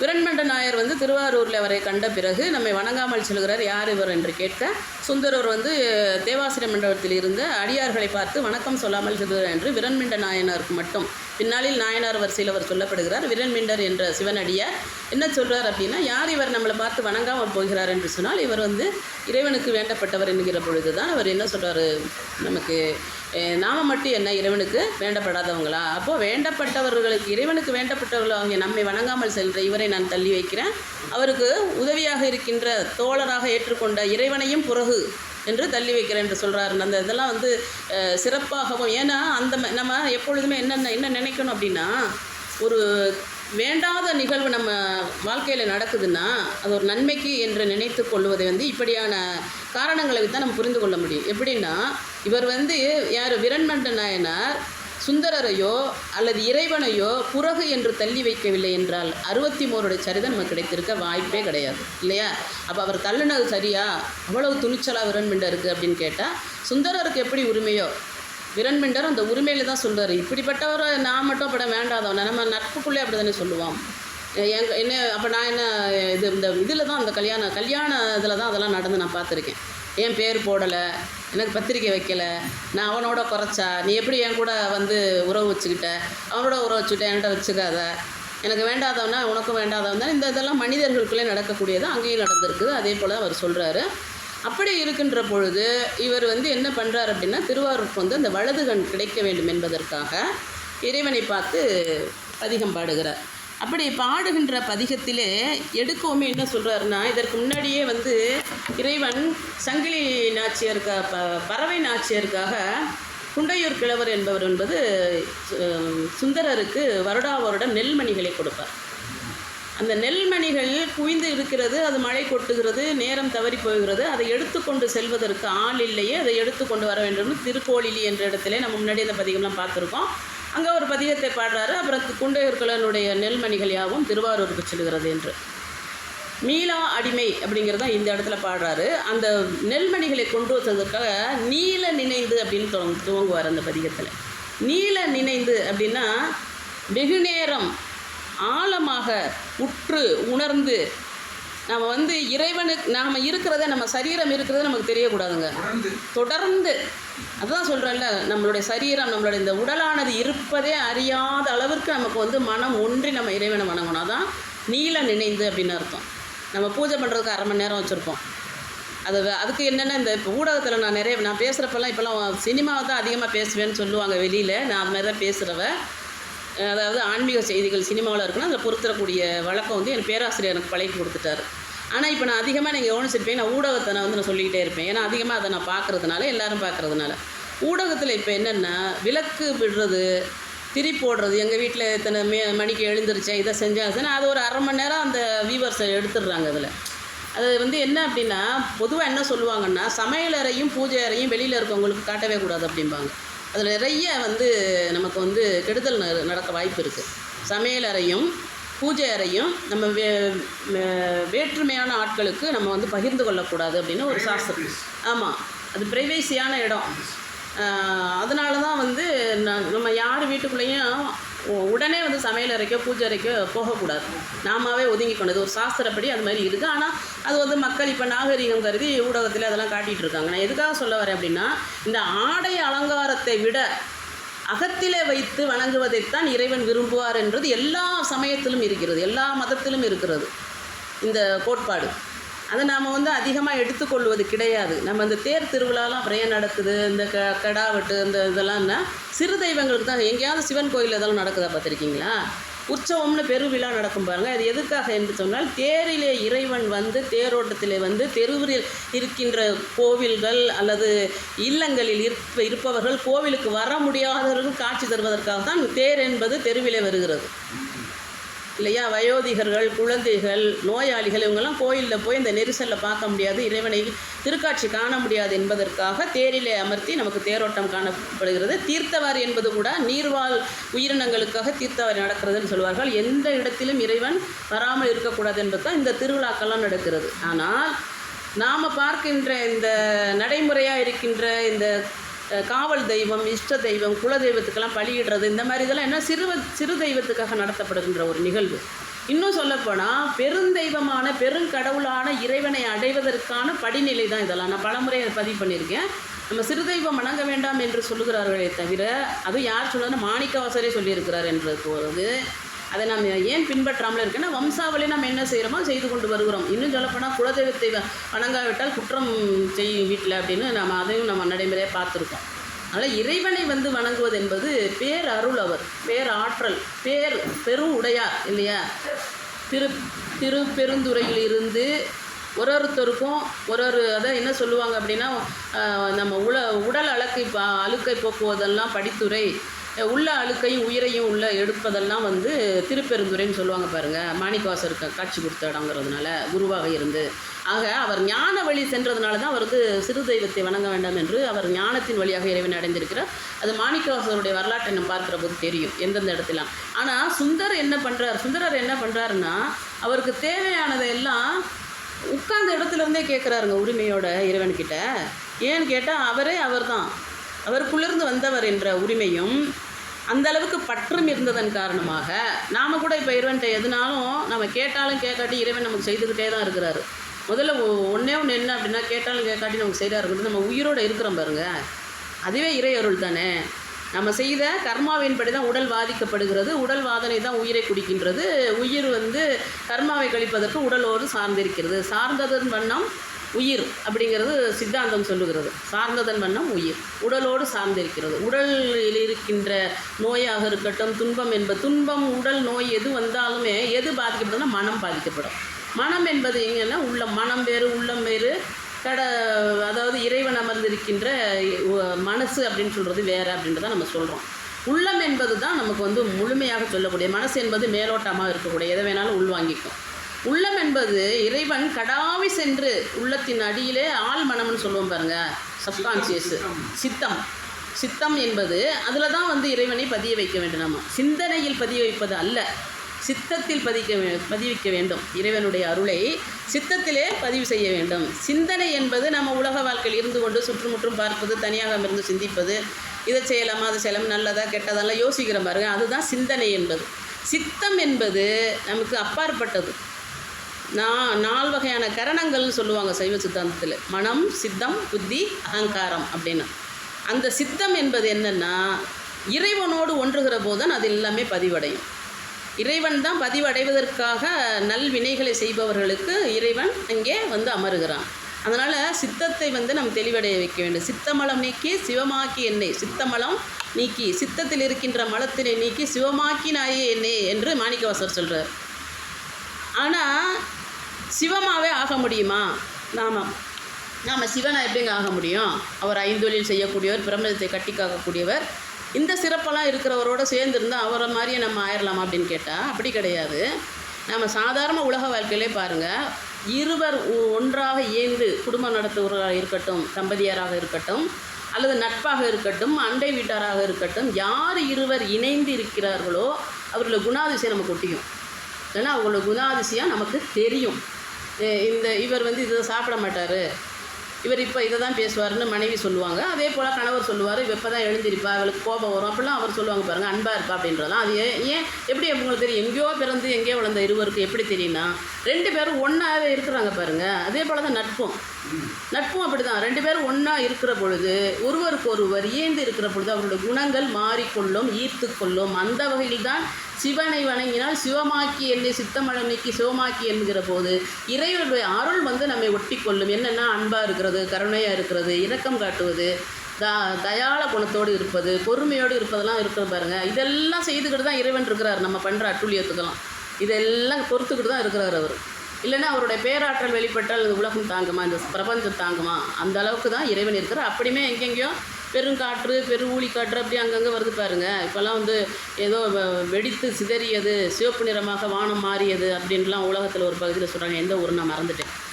அந்த மாதிரிலாம் இருக்கிறது காரணம் என்ன? நம்ம திருவண்ணாமலையிலே பாருங்கள், இப்போ எவ்வளவோ அரசியல் ரீதியாக எவ்வளவோ குற்றங்கள்லாம் நடந்துருக்கிறதெல்லாம் பார்த்துட்ருக்குறோம். உண்மையாக பொய்யங்கிறது அந்த ஈசனுக்கு தெரியும். அதை என்ன சொல்கிறாங்க, அவர் விட்டு வைக்க மாட்டேன்னு, அவர் நெருப்பு அப்படின்னு சொல்கிறாங்க இல்லையா? நெருப்பு தானே இறைவன். நெருப்புக்குள்ள திருத்தலமாக திருவண்ணாமலையில் இருக்கின்றார் இறைவன். அங்கே வந்து மலை உருண்டு விழுந்தது அப்படின்னு சொல்கிறாங்களே, ஏன் விழுந்தது? ஏதோ நடந்திருக்கிறது, அதற்கு அவர் கொடுக்குற தண்டனை தான் அது. ஏன்னா சுந்தரருக்கே தண்டனை வழங்கியிருக்கிறார் என்று நாம் பார்க்குற பொழுது நம் போல அரிய ஜீவன்களுக்கு, இது மாதிரி புரியாத ஜீவன்களுக்கெல்லாம் தண்டிக்காமல் இருக்க மாட்டார் சிவபெருமான் என்று. அதே சமயம் அன்பே சிவம் என்ற தாத்பரியத்தை உணர்த்துபவரும் சிவன் தான். அப்போ அன்பை நாம் வந்து அன்போடு நடந்து கொள்ளுகிறோம், அன்பை பெறுகிறோம் என்றால் இறைவனோடு சார்ந்து இருந்தால் இதையெல்லாம் நமக்கு வரும். அதனால தான் அவர் வந்து சித்தமலம் நீக்கி சிவமாக்கி என்னை என்கிறார். எந்த ஒரு இறைவனை வணங்கினாலும் அவங்களாவே நம்ம ஆக முடியாது இல்லையா? இப்போ வந்து புறச்சமயத்தில் எடுத்துக்கிட்டாலும் நமக்கு வந்து முகமதியர்லேயே அவங்க கும்பிட்ற அல்லாவாக இருக்கட்டும், இல்லை கிறிஸ்துவர்களாக இருக்கட்டும், ஜீசஸ்ன்னு சொல்கிறோம் இல்லையா, அவங்களாகவே ஆகிற போதனை செய்ய வந்த இறை அருளாளர்கள், டிவைன் மெசஞ்சர்னு சொல்லுவாங்க பாருங்கள், அதுதான் அவங்கள தவிர அவங்களோட கண்ணோட்டம் வேறு, அது நமக்கு போக வேண்டியது இல்லை. இருந்தாலும் அவங்களுக்கும் நமக்கு என்ன வித்தியாசங்கிறத நம்ம புரிஞ்சுக்கணும். நம்ம இறைவனை நோக்கி செல்ல செல்ல செல்ல இறைவனுடைய தாத்பரியம் எல்லாமே நம்ம வந்து சாடும், அது வந்து காக்கும், அது வந்து நம்மளை பார்க்கும். அப்படிங்கிறதுனால தான் அந்த சிவனோடு இயந்து போகணும் அப்படின்னு சொல்கிறது. ஆக இங்கே நீல நினைந்துன்னு சொன்னவர் இந்த பதிகத்தில் என்ன ஆரம்பிக்கிறாருன்னா, மீளா அடிமை அப்படிங்கிறார். வலது கண்ணு தெரிகிறதுக்குன்னா சரணாகதின்னு சொல்கிறாங்க பாருங்கள். சரணடைந்தால் இறைவன் கைவிடவே மாட்டாருங்க. எப்படின்னா சந்தேகமே இருக்கக்கூடாது. சரணம் என்று சொல்லுகிற இடத்துல சந்தேகம் என்ற சொல்லே வரக்கூடாது. செய்யுமா, நடக்குமா, இதை நம்பலாமா அப்படின்ற வார்த்தைக்கு இடமே இல்லை. அதுவும் முழுமையாக எந்த கடவுளை நம்பினாலும், அதுவும் முழுமையாக சிவபெருமானை நம்பினால் அவர் எந்த காலத்திலும் கைவிட்டதாக சரித்திரமே கிடையாது. ஏதேனும் ஒரு தவறுகள் நடக்குது, அதை தவறு என்று சொன்னால் நமக்கு ஆகாதவை நடக்கிறது என்று அதிகமாக என்ன சொல்லுவோன்னா இறப்பு இல்லையா?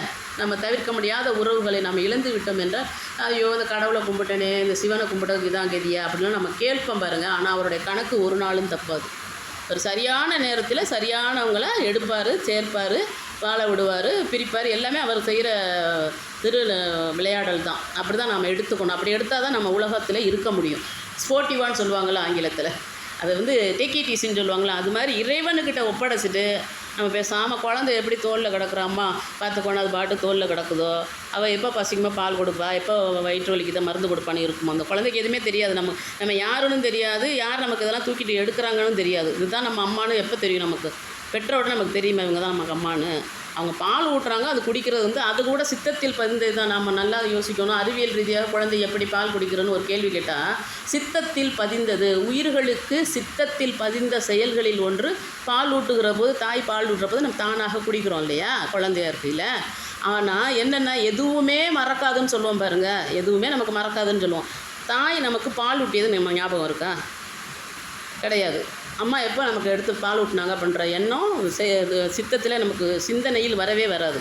ஆனால் சித்தத்தில் இருக்கும். அதான் இறைவன் மீண்டும் மீண்டும் இந்த உயிர்களை பிறப்பித்து செயல்பட வைக்கிறார். இங்கே மீளா அடிமை அப்படின்னு ஏன் துவங்குறார் என்றால், அடிமை என்று எல்லாருமே சொல்லுவோம். அன்புக்கு நான் அடிமை அப்படின்லாம் நம்ம சொல்லுவோம். உனக்கு நான் அடிமை அப்படின்லாம் சொல்லுவோம். இப்போ வந்து சேமநாத பாகவதர் அப்படிங்கிறவர் திருவிளையாடல் புராணத்தில் வருவார். நம்ம படத்தில் கூட பார்த்துருப்போம். இந்த நான் பாடுறதுக்கு எதிராக வந்து பாடிட்டான் அப்படின்னா, என்னுடைய பாட்டிற்கு எதிர்பாட்டில் தோற்று விட்டால் உன் பாண்டிய நாடு எனக்கு அடிமைன்னு சொல்லிடுவான். பாண்டியன் அதாவது பாண்டி நாட்டிற்கே தலைவன் என்று மாணிக்கவாசரே பாடியிருக்கிற பாண்டி பதிகம்னே பாடியிருக்கிறார் இல்லையா? பாண்டியனாருக்கு தலைவன் யார் அப்படின்னாக்கா, இறைவன் வந்து பிரபஞ்சத்திற்கே தலைவன். ஆனால் அவர் இடத்திற்கு வந்து வணங்குகின்ற ஏற்ற வகையிலே அவர் வந்து பாண்டி நாட்டிற்கு தலைவனாக இருப்பது சிவபெருமான் தான். அந்த நாட்டை எனக்கு அடிமைன்னு சொன்னால் விடுவார் அவர். அதனால தான் அவர் வந்து அந்த பாடலுக்குரிய பானபத்திரருக்காக உதவி செய்திருக்கார் என்ற திருச்செந்தூர் திருவிளையாடல் படத்தில் நம்ம பார்க்குறோம். அதே போல் மீளா அடிமைன்னு சொல்கிறப்போ ஏன் மீளா என்ற வார்த்தையை சொல்கிறார் என்றால், அடிமை என்று சொன்னால் மீட்டு கொண்டு கூட வந்துடுவார்கள். தானாகவும் மீண்டு வந்துடுவோம். ஐயோ இவ்வளோ நாள் வந்துட்டு அடிமையாக கடந்துமே, நம்மளால் முடியலைன்னு மீண்டு வர்றவங்களும் உண்டு. இந்த கொத்த அடிமைகள்னு சொல்லுவாங்க. நான் வேறு எதையும் இங்கே குறிப்பிடலை. இப்போ உள்ள அரசியல் வார்த்தைகளை நான் குறிப்பிடலை, நல்லா பார்த்துக்கோங்க. கொத்தடிமைகள் அப்படின்னு சொல்லுவாங்க பாருங்கள். அவங்க யாருன்னா தெரியாமல் போய் மாட்டிக்கிட்டவங்க. அவங்கள கூட மீட்டு கொண்டு வந்துடுவாங்க. நம்ம பார்க்குறோம் இல்லையா, செய்தித்தாள்களை பார்க்குறோம் இல்லையா, செங்கல் சூளையில் ஒரு குடும்பம் போய் கொத்தடிமைகளாக இருந்ததை மீட்டு கொண்டு வந்தார்கள். வயல்வெளிகள் வேலை செய்வதற்காக, விவசாயம் செய்வதற்காக கொத்தடிமைகள் போனவர்கள். இந்த கொத்தடிமைகள் கூட மீட்டுக்கொண்டு வந்து விடுவார்கள். அதனால தான் அவர் என்ன பண்ணுறார், மீளா அடிமைன்ற வார்த்தையை சொல்கிறார். நான் உன்னை விட்டு மீளவே மாட்டேன், உன்னை விட்டு விலகவே மாட்டேன் அப்படின்னு நமக்கு வந்து இந்த கிறித்துவத்தில் சொல்லுவாங்க. உன்னை விடுவதும் கைவிடுவதும் இல்லை, உன்னை விட்டு விலகுவதும் இல்லை என்று வாசகம்லாம் எழுதியிருப்பாங்க. சர்ச்சிலெல்லாம் கோயிலை பார்த்துருக்கோம் இல்லையா. அது வந்து இறைவன் தான் அவங்களுக்கு சொல்லுவாங்க. ஆனால் இங்கே அடிமையே சொல்கிறாரு, மீளா அடிமை, நான் உனக்கு மீளா அடிமை என்ற வகையில் என்ன சொல்லியிருக்கிறார் அப்படின்னா, மீளா அடிமை உமைக்கே ஆளாய் பிறரை வேண்டாமே, மூளா தீப்போலே உள்ளே கன்று முகத்தால் மிக வாடி ஆளாய் இருக்கும் அடியார் தங்கள் அல்லல் கொல்லக்கால் வாளாங்கு இருப்பீர் திரு ஆரூர் சீர் வாழ்ந்த போதீரே என்று சொல்லுகிறார். என்னென்னா, மீளா அடிமையாக இருக்கிற நான் உனக்கு, நான் படுற கஷ்டத்தை மூளா தீ போல உள்ளே கணன்று அப்படிங்கிறப்ப நீர் பூத்த நெருப்புன்னு சொல்லுவாங்க பாருங்கள். இப்போ வந்து நெருப்பு இந்த கறி அடுப்பு கறிங்கிறதெல்லாம் கூட யாருக்கும் தெரிய மாட்டேங்கிறது. ஏன்னா கேஸ் எல்லார் வீட்டிலையும் இருக்கிறதுனால அந்த அடுப்பு கறியெல்லாம் எரிக்கிற போது பார்த்திங்கன்னா மேலே சாம்பல் படர்ந்துருக்கும், உள்ளே நெருப்பு இருக்குன்னே நமக்கு தெரியாது. தொட்டால் தான் தெரியும். சும்மா நீர் பூத்த நெருப்பு அப்படின்னு சொல்கிறோம்ல, நீர் பூத்த நெருப்பு அப்படின்னு, நீருன்னா சாம்பல் பூத்த நெருப்பு அப்படின்னு.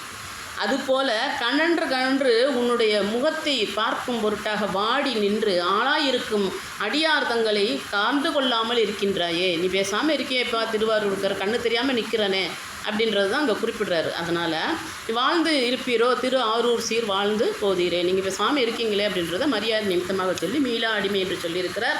மேலும் விற்றுக்கொல்லி ஒற்றி ஆட்பட்டேன், குற்றம் ஒன்றும் செய்ததில்லை மொத்தை ஆக்கினீர், சற்றுக்கு என் கண் முன் கொண்டீர், நீரே வழிபட்டீர், மற்றை கண்தான் தாராது ஒளிந்தால் வாழ்ந்து போதீரே என்று சொல்லுகிறார். விற்றுக்கொள்ளீர் ஒற்றி ஆட்பட்டேன் என்றால் இந்த ஒத்திக்கு வைக்கிறதெல்லாம் சொல்லுவாங்க பாருங்களேன்.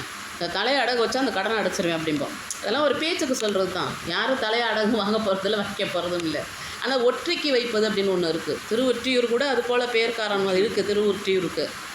அது மாதிரி அதனால் இவர் என்ன சொல்கிறாரு, விற்றுக்கொண்டீர், என்னை விற்றுக்காகவும் எடுத்து நான் என்னை விற்றுக்காகவும் உனக்கு அனுமதி தர்றேன், என்னை என்ன வேணாலும் பண்ணு, ஒத்திக்க வச்சுக்க வித்துக்க ஏதாவது பண்ணி எனக்கு கண்ணை கொடுத்துரு அப்படின்னு கேட்குறாரு. ஏன்னா கண் என்பது மிகவும் முக்கியமான ஒரு உறுப்பு இல்லையா. குழந்தையவோ இல்லை பிறர் மீர் காட்டுகிற அன்பே நம்ம சொல்லணும். கண் போல் காவந்து பண்ணணும் அப்படின்பா. கண்ணு மாதிரி பார்த்துக்கணுப்பா, ரொம்ப நாள் இருக்க வேண்டியது. அதான் இப்போ உள்ள குழந்தைங்களும் சொல்ல, செல்லு அதிகம் பார்க்காத, பல வருடத்திற்கு பார்க்க வேண்டியது கண், அதை அப்படின்னு சொல்லிட்டு கண்தானம் பண்ணுபவர்களை நம்ம வந்து பெரிய அளவில் போற்றக்கூடிய ஒன்று. இன்னும் சொல்லப்போனால் கண்தானத்தை முதலில் அறிவித்ததே நம்ம சைவரில் இருக்கிறவர் தான் இல்லையா? கண்ணப்பனை கண்தானம் செய்து உலகிற்கு உணர்த்தியவர், கண்ணை தானம் செய்யலாம் என்று கண்ணப்பர். அதனால் என்னென்னா, விற்றுக்கொள் என்னவோ செய்து என்னை மொத்தே ஆக்கினீர், குற்றம் ஒன்றும் செய்தில்லை. எதனால் வந்து ஆட்கொள்ள வேண்டும் என்று சொன்னாருங்கிறது நமக்கு இந்த இடத்துல தான் புரியும். என்னை வந்து நான் பூலோகத்திற்கு சென்று விட்டால் என்னை வந்து ஆட்கொள்ள வேண்டும் என்று ஏன் சொல்லுகிறார் என்றால், பூலோகத்தில் இருக்கின்ற மனிதர்கள் போலேயே குணமானது வந்துவிடும் என்பதற்காகத்தான் அப்படி சொல்லுகிறார். அந்த காரணத்தில் தான் குற்றம் ஒன்றும் செய்தில்லை அப்படின்றாக்க, ஒரு குற்றம் செய்யாமல் அவர் கண்ணை எடுத்தார். நான் என்ன தப்பு பண்ணேன் நம்ம கேட்குறோம்ல, நம்ம என்ன தப்பு பண்ணேன், நான் என்ன பண்ணேன், நான் எதுவுமே செய்யலையே அப்படி தான் சொல்லுவோம் எல்லாருமே. கொலை செய்தவங்களாக இருக்கட்டும், என்ன பண்ணாலும் நான் இல்லை அப்படிங்கிறது தான் முதல்ல நம்ம சொல்லுவோம். நான் நிரபராதின்றதை நிரூபிக்க பார்ப்போம். அந்த வகையில் மனிதருடைய குணமானது சுந்தரர் என்ற வகையிலே இறைவனுடைய பிரதிபிம்பமாக வந்தாலும் கூட மனித குணம் வந்ததுனால அவர் என்ன பண்ணுறாரு, குற்றம் ஒன்றும் நான் செய்யவில்லையே அப்படிங்கிறாரு. குற்றம் ஒன்றும் செய்தில்லை, மொத்தையாக்கினீர் ஏற்றுக்கு ஏதுக்கு என் கண் கொண்டீர், நீரே வழிபட்டீர் என்று சொன்னால், நான் ஒன்றுமே செய்யலை, மொத்தை ஆக்கினர் என்று சொன்னார். கொத்தை ஆக்கினர் என்று சொன்னால் குறைபாடாக உள்ளதான். கொத்தை என்ற சொல் வந்து குறைபாடு. கண் தெரியாமல் இருக்கார் இல்லையா, ஒரு கண் வலது கண், அதனால் குறைபாடு உடைய. ஏற்றுக்கு என் கண், எதுக்காக என் கண் அப்படி போக்குனீங்க அப்படின்னு கேட்குறதோட, நீரே வழிபட்டீர், மற்றை கண் தான் தாராது ஒளிந்தால் வாழ்ந்து போதிர. ஒரு கண்ணை கொடுத்தியப்பா, இன்னொரு கண்ணு கொடுத்தா தானே முழுமையாக இருக்கும்.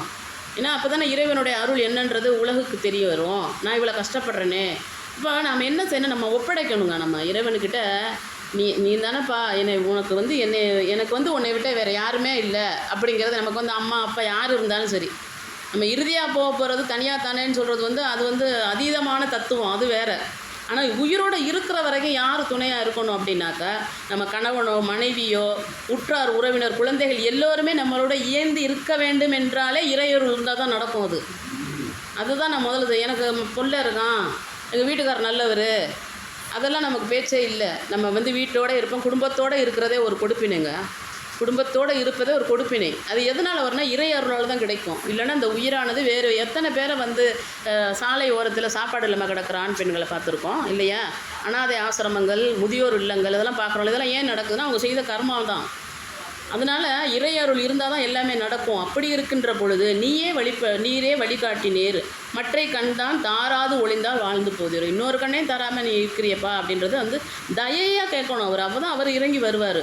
நான் போய் என் கண்ணை தெரில, அவர் கேட்டதே அதிகம் தான். நான் குற்றம் இல்லை, நான் என்ன குற்றம் பண்ணனே அப்படின்னு அவர் கேட்குறாரு பாருங்கள். அதையே அதிகப்படியான கேள்வி தான். அவர் குற்றம் பண்ணதுனால தான் அவர் கண்ணை தெரிய விடாமல் பண்ணுறாரு. இருந்தாலும் உரிமையோடு கேட்கின்றார்.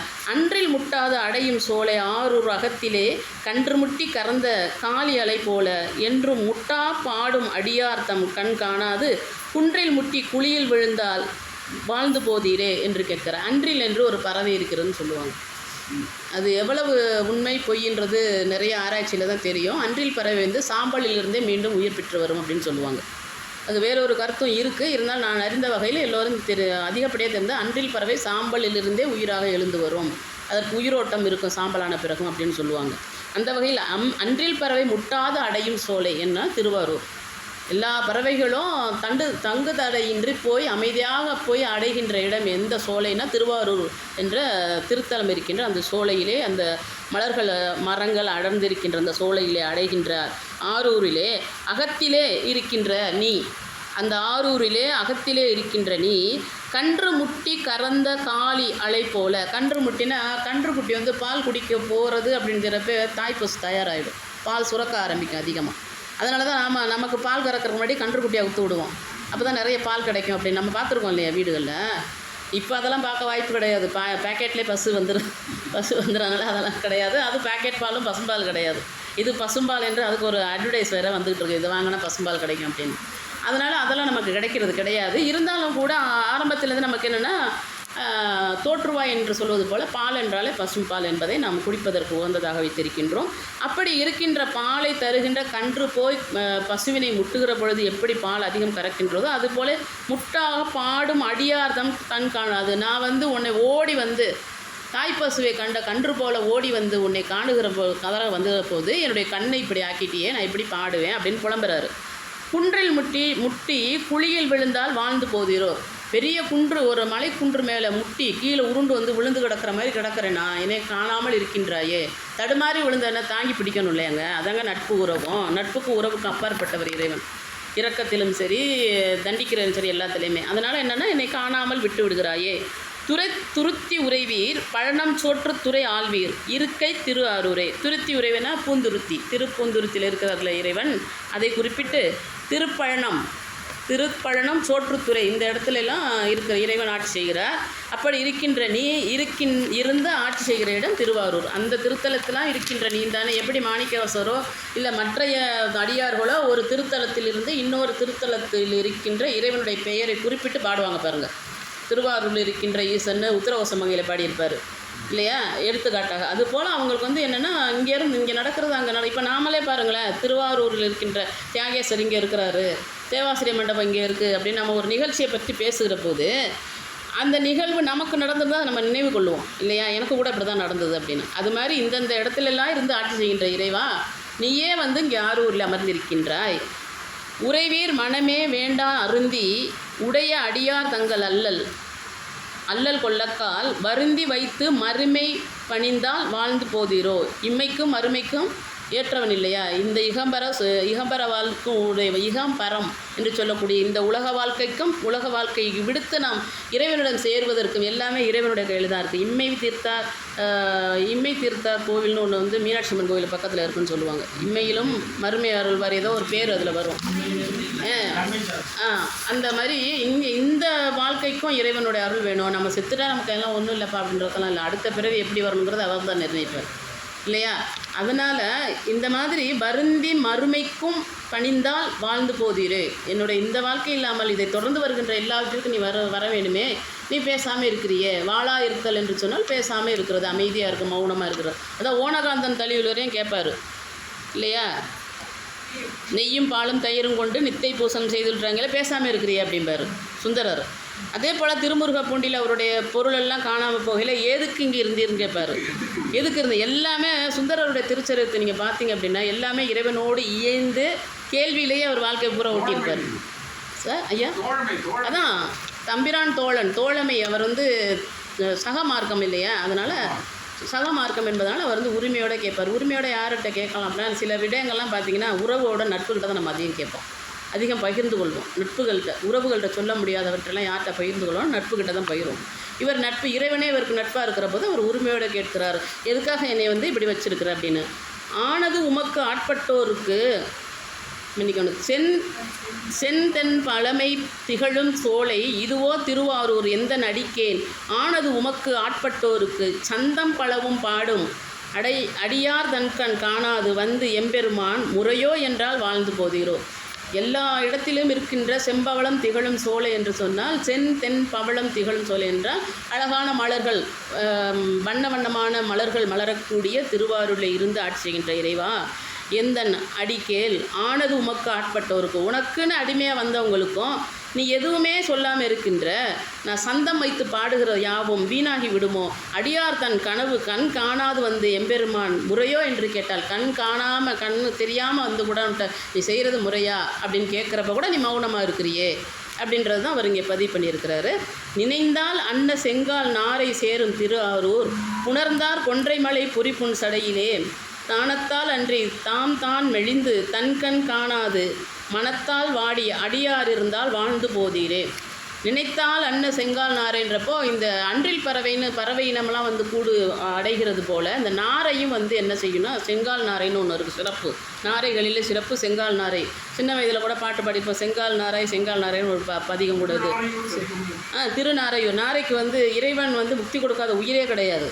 அதில் நாரையூரில் வந்து திருநாரைக்கு வந்து முக்தி கொடுத்துருக்கா, திருநாரையூர்னு ஊரே இருக்குது. அது மாதிரி நாரைகள் வந்து அடைகின்ற திருவாரூரிலே புணர்ந்தார் கொன்றை மாலை புரிப்புண் சடையிலே. புணர்ந்தார் கொன்றை மாலைன்னா கொன்றை மாலை அணிந்தவர், புரிப்புண் சடையில் என்று அந்த சடையில் அணிந்து கொண்டவர். தானத்தால் அன்றி தான் மெலிந்து தன் கண் காணாது மனத்தால் வாடி அடியார் இருந்தால் வாழப்போதீரோ. கண்ணு தெரியாமல் மனத்தால் உன்னாடு நான் கண்ணால் கண்டு நான் ஒன்று வணங்கலை. நாம் வந்து கண்ணால் கண்டு இறைவனை திருக்காட்சி காணுகிறோம் இல்லையா கருவறையில். அது மாதிரி காணக்கூடிய சூழ்நிலை இல்லாமல் கண்ணை இழந்து உன்னை மனதார நான் பாடுகிறேனே எனக்கு நீ அருள் புரிய மாட்டாயா என்று கேட்டு ஆயம்பேடை அடையும் சோலை ஆரூர் அகத்திலே எம்பெருமான் இதுவே ஆனது உமக்கு ஆட்பட்டோ இருக்கே மாயம் காட்டி பிறவி காட்டி மறவா மனமும் காட்டி என்று சொல்கிறார். ஆயம்பேடை என்று சொன்னால் ஆண் பெண்ணுமாக இருக்கின்ற பறவைகள் அத்தனையும் வந்து அடைகின்ற சோலையாக இருக்கின்ற, ஏன்னா சோலையாக இருந்து நான் நிறைய தடவை சொல்லியிருக்கேன். நம்ம திருவான்மீரில் கூட மாதவி பூக்கள் நிறைந்த சோலைன்னு பதிவு பண்ணியிருக்கிறாங்க நம்ம இல்லையா. நம்ம நம்ம திருவான்மியூர் பதிகத்திலே நீங்கள் பார்த்தீங்கன்னா மாதவி பூக்கள் நிறைந்த பதிகத்தில் மாதவி பூன்னு சொல்லுவாங்க. ஏன்னா அங்கங்கே என்னென்ன சிறப்பு இருக்கோ அதை வைத்து தான் அந்த திருத்தலங்கள் குறிப்பிடப்படுகிறது. அதுபோல் ஒரு பறவைகளும் வந்து சேருகின்ற அழகிய பூஞ்சோலையாக இருக்கின்ற இடத்திலே இருந்து அருள்பாலிக்கின்ற எம்பெருமான் இதுவே ஆனது உமக்கு ஆட்பட்டவருக்கே, உன்னைய வந்து ஆட்பட்டவருக்கு என்ன நீ காட்டுற மாயம் காட்டுகிறாய். வாழ்க்கையானது மாயம் என்பதை அதை உணர்வதற்கு இறையருள் வேணுங்க. எல்லாத்துக்குமே இறையருள் வேணும். ஏன் பிறந்தோம், என்ன வளருகிறோம், எப்படியெல்லாம் வழி தவறி போகிறோம்லாம் நம்ம உணர்ந்து கொள்கிற அறிவு இருக்குது பாருங்கள். அது இறையருள் இருந்தால் தான் நமக்கு கிடைக்கும். இல்லை அதுக்காக தான் சித்தன் போக்கு சிவம் போக்கு அப்படிம்பாங்க. சித்தன் வந்து சிவனை மட்டும்தான் நினைப்பாங்க இல்லையா, அதனால் அதை அப்படி சொல்கிறது உண்டு. மாயம் காட்டி பிறவி காட்டி, இந்த பிறவி ஏன் எடுத்தோம் அப்படிங்கிறத காட்டி மறவா மனம் காட்டி, உன்னை மறக்காமல் இருக்கின்ற அந்த மனத்தினை உள்ளத்தினையும் காட்டி காயம் காட்டி கண்ணீர் கொண்டால் வாழ்ந்து போகிறோம். காயம் காட்டி இந்த உடலையே உன்னிடம் ஒப்படைத்து, உடல் வந்து உயிர் இருக்கின்ற உடல் தான் காயம்னு சொல்லுவாங்க இல்லையா. காயம் உயிர் இருக்கின்ற உடல் தான் காயம் என்று சொல்லுவார்கள். திருமூலர் அதிகமாக பதிவு பண்ணியிருப்பார் அதை. இந்த காயம் காட்டி உயிரை காட்டி உன்னை வாங்கினால் நீ பேசாமல் இருக்கிறியே, மௌனமாக இருக்கிறையே, அருள்பாலிக்க மாட்டாயா என்று கேட்டு களியாய் கடலாய் கடல் ஆய நிலமாய் கலந்து சொல்லாகி இலியா குலத்தில் பிறந்தோம் உம்மை இகழ்ந்து ஏத்துவோமா பழிதானானது அடியேன் பாடும் பந்தோரம் வழிதான் காணாது அளமளந்து இருந்தால் வாழ்ந்து போதீரோ. களியாய் கடலாய் ஐம்பூதங்களாய் விளங்குகிறார்களே இறைவன், அதுதான் தீ நிலம் நீர் காற்று ஆகாயம் என்பது எல்லாவற்றையும் குறிப்பிட்டு இது இல்லாமல் இருக்கின்ற நாங்கள் இலியா குலத்தில் நல்ல குலத்தில் பிறந்தவர்கள் தானே நாங்கள், அந்த குலத்தில் தானே நீ வந்து படைத்திருக்கின்றாய். உம்மை இகழ்ந்து ஏத்துவமா, நல்ல குலத்தில் பிறந்தவங்க வந்து இறைவனை இகழ்ந்து பேசவே மாட்டாங்க இல்லையா. பஞ்சபூதங்களையும் தன்னுள் அடக்கி நம்ம கருள்பாலிக்கின்ற இறைவனால் படைக்கப்பட்ட நாம் நல்ல குலத்தில் பிறந்து இருக்கிறோம் என்று சொன்னால் நாம் இறைவனை இழிந்து பேச மாட்டோம் அப்படிங்கிறது. அதனால் நற்குடியில் பிறந்தார் அப்படின்னு சொல்லுவாங்க. நற்குடியில் பிறந்தால் இறைவனை நோக்கி செல்லக்கூடியவர்கள் அப்படின்னு. 1-2 பேர் வேணால் நமக்கு வந்து விதிவிலக்காக நற்குடின்னு, அந்த நற்குடி இல்லைன்னு நம்ம சொல்ல முடியாது. நம்ம சமுதாயப்படி பார்க்க மீனவர் குலத்தில் பிறந்தவர் தான் அதிபத்த நாயனார் இல்லையா. அது நற்குடி நாம் ஏற்றுக்க மாட்டோம். இன்ன வரைக்குமே மீனவர்கள்லாம் வந்து பட்டியல் இனத்தவர் அப்படிங்கிற வகையில் வருது. மனித குலத்தை பொறுத்த வரைக்கும் இறைவன் பாகுபாடுபட்டவன், அதனால தான் மீனவனாகவே அவர் வருகிறார் இல்லையா. எதுக்காக அதை சொல்கிறேன் அப்படின்னா, நற்குடியில் பிறந்தார் அப்படிங்கிறத கூட நம்ம வந்து என்னன்னா இவர் கூட இந்த இடத்துல சொல்லியிருக்கிறாரு. ஏன்னா அதுதான் உயர்ந்து இருக்கிறது என்பதனால். உயர்ந்த குடி நற்குடி அப்படின்னு சொல்கிறது. ஒரு சில தான் விதிவிலக்கு. நற்குடி இல்லை என்று மனிதனால் கண்காணிக்கப்படுகின்ற குலத்தில் பிறந்திருந்தாலும் கூட அதிபத்தராக இருக்கட்டும், திருநீலகண்ட நாயனாராக இருக்கட்டும், நந்தனாராக இருக்கட்டும், இவங்கெல்லாம் விதிவிலக்காக உள்ளவர்கள். சேந்தன் அமுதனார் இவங்கெல்லாம் அதை நம்ம கணக்கில் எடுக்கக்கூடாது. பொதுவாக நற்குடியில் பிறந்த, நற்குடியில் சொல்கிறது கூட நம்ம எப்படின்னா நல்ல குணத்தோடு இருக்கணுங்க. நற்குடிங்கிறது வேறு. சேற்றில் முளைத்த செந்தாமரைன்னு சொல்லுவாங்க பாருங்கள். இல்லையா, சேற்றில் இருந்தால் செந்தாமருது மனம் மிக்கதை மலர்ன்றாலே செந்தாமரைன்னு தான் சொல்கிறோம் இல்லையா. அது போல் எடுத்துக்கலாம் வேணாம் இங்கே. அதனால் இலி குலத்தில் பிறக்காத நாங்கள் இலியா குலத்தில் பிறந்தோம் உம்மை இகழ்ந்து ஏத்துவோமா பழிதானானது அடியேன் பாடும் பந்தோரம் வழிதான் காணாது அளமளந்து இருந்தால் வாழ்ந்து போதீரே என்று சொன்னார். நல்ல குலத்தில் பிறந்து நல்ல வழியில் வந்து உன்னையே நன்றாக பாடுகின்ற நான் பாடிய எல்லாமே வீணாகிவிட்டதா? நீ மனமுருகி இறங்கி எனக்கு கண்களை தராமல் இருக்கின்றாயே, நான் பாடியதெல்லாம் வீணாகிவிட்டதா அப்படின்னு கேட்குறாரு. அதான் நான் பாடியதெல்லாம் வீணாகிவிட்டதை வழிதான் காணாது அளமளந்துன்னா அலையிறதுன்னு சொல்லுவாங்க பாருங்கள். அலைஞ்சிட்டே இருப்பாங்க. சில சிறு வயதுலலாம் நான் கேட்டிருக்கேன். யாராவது வந்து தேவையில்லாமல் பேசுகிறாங்கன்னா அலமளந்து தெரியுதுப்பா இதுக்காக அப்படின்னு சொல்லுவாங்க, கேட்டிருக்கேன் நான். அந்த சொல்லு வந்து இங்கே வரும்னுலாம் எனக்கு அப்போ தெரியாது. அலமளந்துங்கிறப்போ எந்த பக்கம் போகிறோம், என்ன கேட்குறோம், யாருக்கிட்ட கேட்குறோன்ற தன்னை மறந்து என்ன செய்கிறோன்னு தெரியாமல் இருக்காங்க பாருங்கள், அதான் அலமளந்து அப்படின்னு சொல்லுவாங்க. அது மாதிரி வந்து கூட நான் என்னை யாருன்னே இல்லாமல் உன்கிட்ட ஒப்படைச்சிட்டு நிற்கிறேன், நீ என்னென்னே கண்டுக்க மாட்டேங்கிறியா அப்படின்றதான் கேட்குறாரு. அதே போல் பேயோடெனும் பிரிவு இல்லாது என்பர் பிறர் எல்லாம் காய்தான் வேண்டி கனிதான் அன்றே கருத்தில் கொண்டக்கால் நாய்தான் போலே நடிவை திரிந்தும் உமக்கு ஆட்பட்டோருக்கு வாய்தான் திரவி திரு ஆரூரில் வாழ்ந்து போதீரே. ஞாயிற்கடையாய் கிடந்த அடியேருக்கு தாயிற் சிறந்தாயாவன்னு சொல்கிறார் இல்லையா. நாய் அப்படின்னு ஏன் அடியார்கள் அவங்க தங்களை நாய் அப்படின்னு சொல்கிறாங்க அப்படின்னா, நாய் வந்து எங்கே வேணாலும் ஓடும், எதை வேணாலும் சாப்பிடும். நாய்கிட்ட ஒரே ஒரு குணம் தான் இருக்கும், நன்றிங்கிறத தவிர வேறு எந்த நல்ல குணமே அதுக்கிட்ட கிடையாதுங்க. சுத்தங்கிறது பூனைக்கிட்ட தான் இருக்கும். நம்ம நாய்கிட்ட வந்து நாமளாக குளிக்க வச்சா தான் அது. தண்ணியில் நீந்துனா வெள்ளத்தில் வேணால் நீந்தி போகும். அதே சமயம் பார்த்திங்கன்னா வளர்த்தவர்களே கடிச்சிடும். நிறைய நம்ம கேட்டிருக்கோம். வளர்த்தவர்களே கடிக்கக்கூடிய குணமும் உண்டு நாய்க்கு. சாப்பிட்ட உணவை கக்கிய பிறகு அதையே பசிதி எடுத்தால் சாப்பிடக்கூடிய குணம் நாய்க்கு உண்டு. நம்ம மனித பிறவியே அப்படி தான். மலத்தினால்தான் நாம் வினையினால தான் இந்த பிறவி எடுத்துருக்கணும் தெரிஞ்சே திரும்ப திரும்ப ஆகாமியம் என்ற வினையை சேர்த்து கொண்டே இருக்கோம் இல்லையா. நம்ம செய்த வினையவே திரும்ப திரும்ப செய்து கொண்டிருக்க குணம் இருப்பதனாலும் நாய் போல எதுவுமே ஒரு கோட்பாட்டோடு இல்லாமல் இருப்பதனால நாய் என்று சொல்லக்கூடிய அளவில் சுந்தரரும் தன்னை நாய் என்று குறிப்பிட்டு, வேண்டியது கனி இருக்க காய் யாராவது சாப்பிடுவாங்களா, கனி இருக்க காய் கவர்ந்தற்று அப்படின்னு சொல்லுவாங்கள்ல. அதான் நீ வந்து ஒரு அருள் பாடல் இருக்கிற போது நான் நாய் போல திரிந்து அலைவது உமக்கு சரியானதா, வாய் திறந்து எனக்கு அருள் பாலிப்பாயாக என்று சொல்லி, செருந்தி செம்பொன் மலரும் சோலை இதுவோ திருவாரூர், பொருந்தி திரு மூலட்டானம் இடமாய் கொண்டீரே. செருந்திய செம்பொன் மலர் என்றால் அழகிய செம்பொன் போன்ற வண்ணமுடைய மலர்கள் யாவும் மலர்கின்ற சோலையிலே இருக்கின்ற ஆரூரிலே இருந்து திருமூலட்டானம் என்ற திருப்பெயரோடு இடமாய் கொண்டீரே. இந்த திருத்தலத்திடமிருந்து அருள் புரிகின்றாயே. இருந்தும் நின்றும் கிடந்தும் உம்மை இகழாது வந்தோம். இருந்தும் நின்றுன்னா நம்ம இப்போ எங்கே யாரை கூட நம்ம நினைவு கொள்ளலாம் அப்படின்னா, கைலாயத்திற்கு போனார் பாருங்க நாவுக்கரசர். எப்படி போனார்? நடந்து போகிறாரு, உருண்டு போகிறாரு, தவழ்ந்து போகிறாரு இல்லையா. அவ்வளோ கஷ்டப்பட்டு போனாலும் ஆனாலும் இறைவன் என்ன பண்ணுறாரு, திருவையாருக்கு போன்னு சொல்லிடுறாரு. யார் அறிவார் அவர் ஈடே. அவருக்கு தான் தெரியும் ஏன் போக சொன்னார் அப்படிங்கிறது. அதுக்கு இப்போ எல்லாருமே என்ன சொல்கிறோம் அப்படின்னா, தொண்டு செய்ததனால் கைலாயத்திலிருந்து அவரே இறங்கி வந்து விட்டார், இறைவனே இறங்கி வந்து விட்டார். தொண்டர் என்பதனால், திருநாவுக்கரசர் தொண்டர் என்பதனால் இறைவனே இறங்கி வந்து காட்சி கொடுக்குறார். திரு கைலாய காட்சியை ஐயாரப்பன் ஆக வந்து இங்கே திருக்குளத்தில் மானசரோவர் ஏரியிலே மூழ்கி ஐயாரப்பர் குளத்திலே எழுந்து அவர் பார்க்கிற பொழுது திரு கைலாய காட்சியை இறைவனே வந்து இறங்கி கொடுக்குறார். அதனால தான் அவர் திரும்ப போக சொன்னார் அப்படின்னு சொல்கிறாங்க. அது உண்மையும் கூட. அந்தந்த இடத்துக்கு தந்தார் போல் பேசுகிறது தான் எங்களை போல உள்ளவங்களுடைய பொருத்தமான செயல்பாடாக இருக்கும். எதை வேணாலும் எங்கே வேணாலும் பொருத்தி பார்க்குறது இல்லையா, அந்த மாதிரி சொல்லியிருக்கிறாங்க.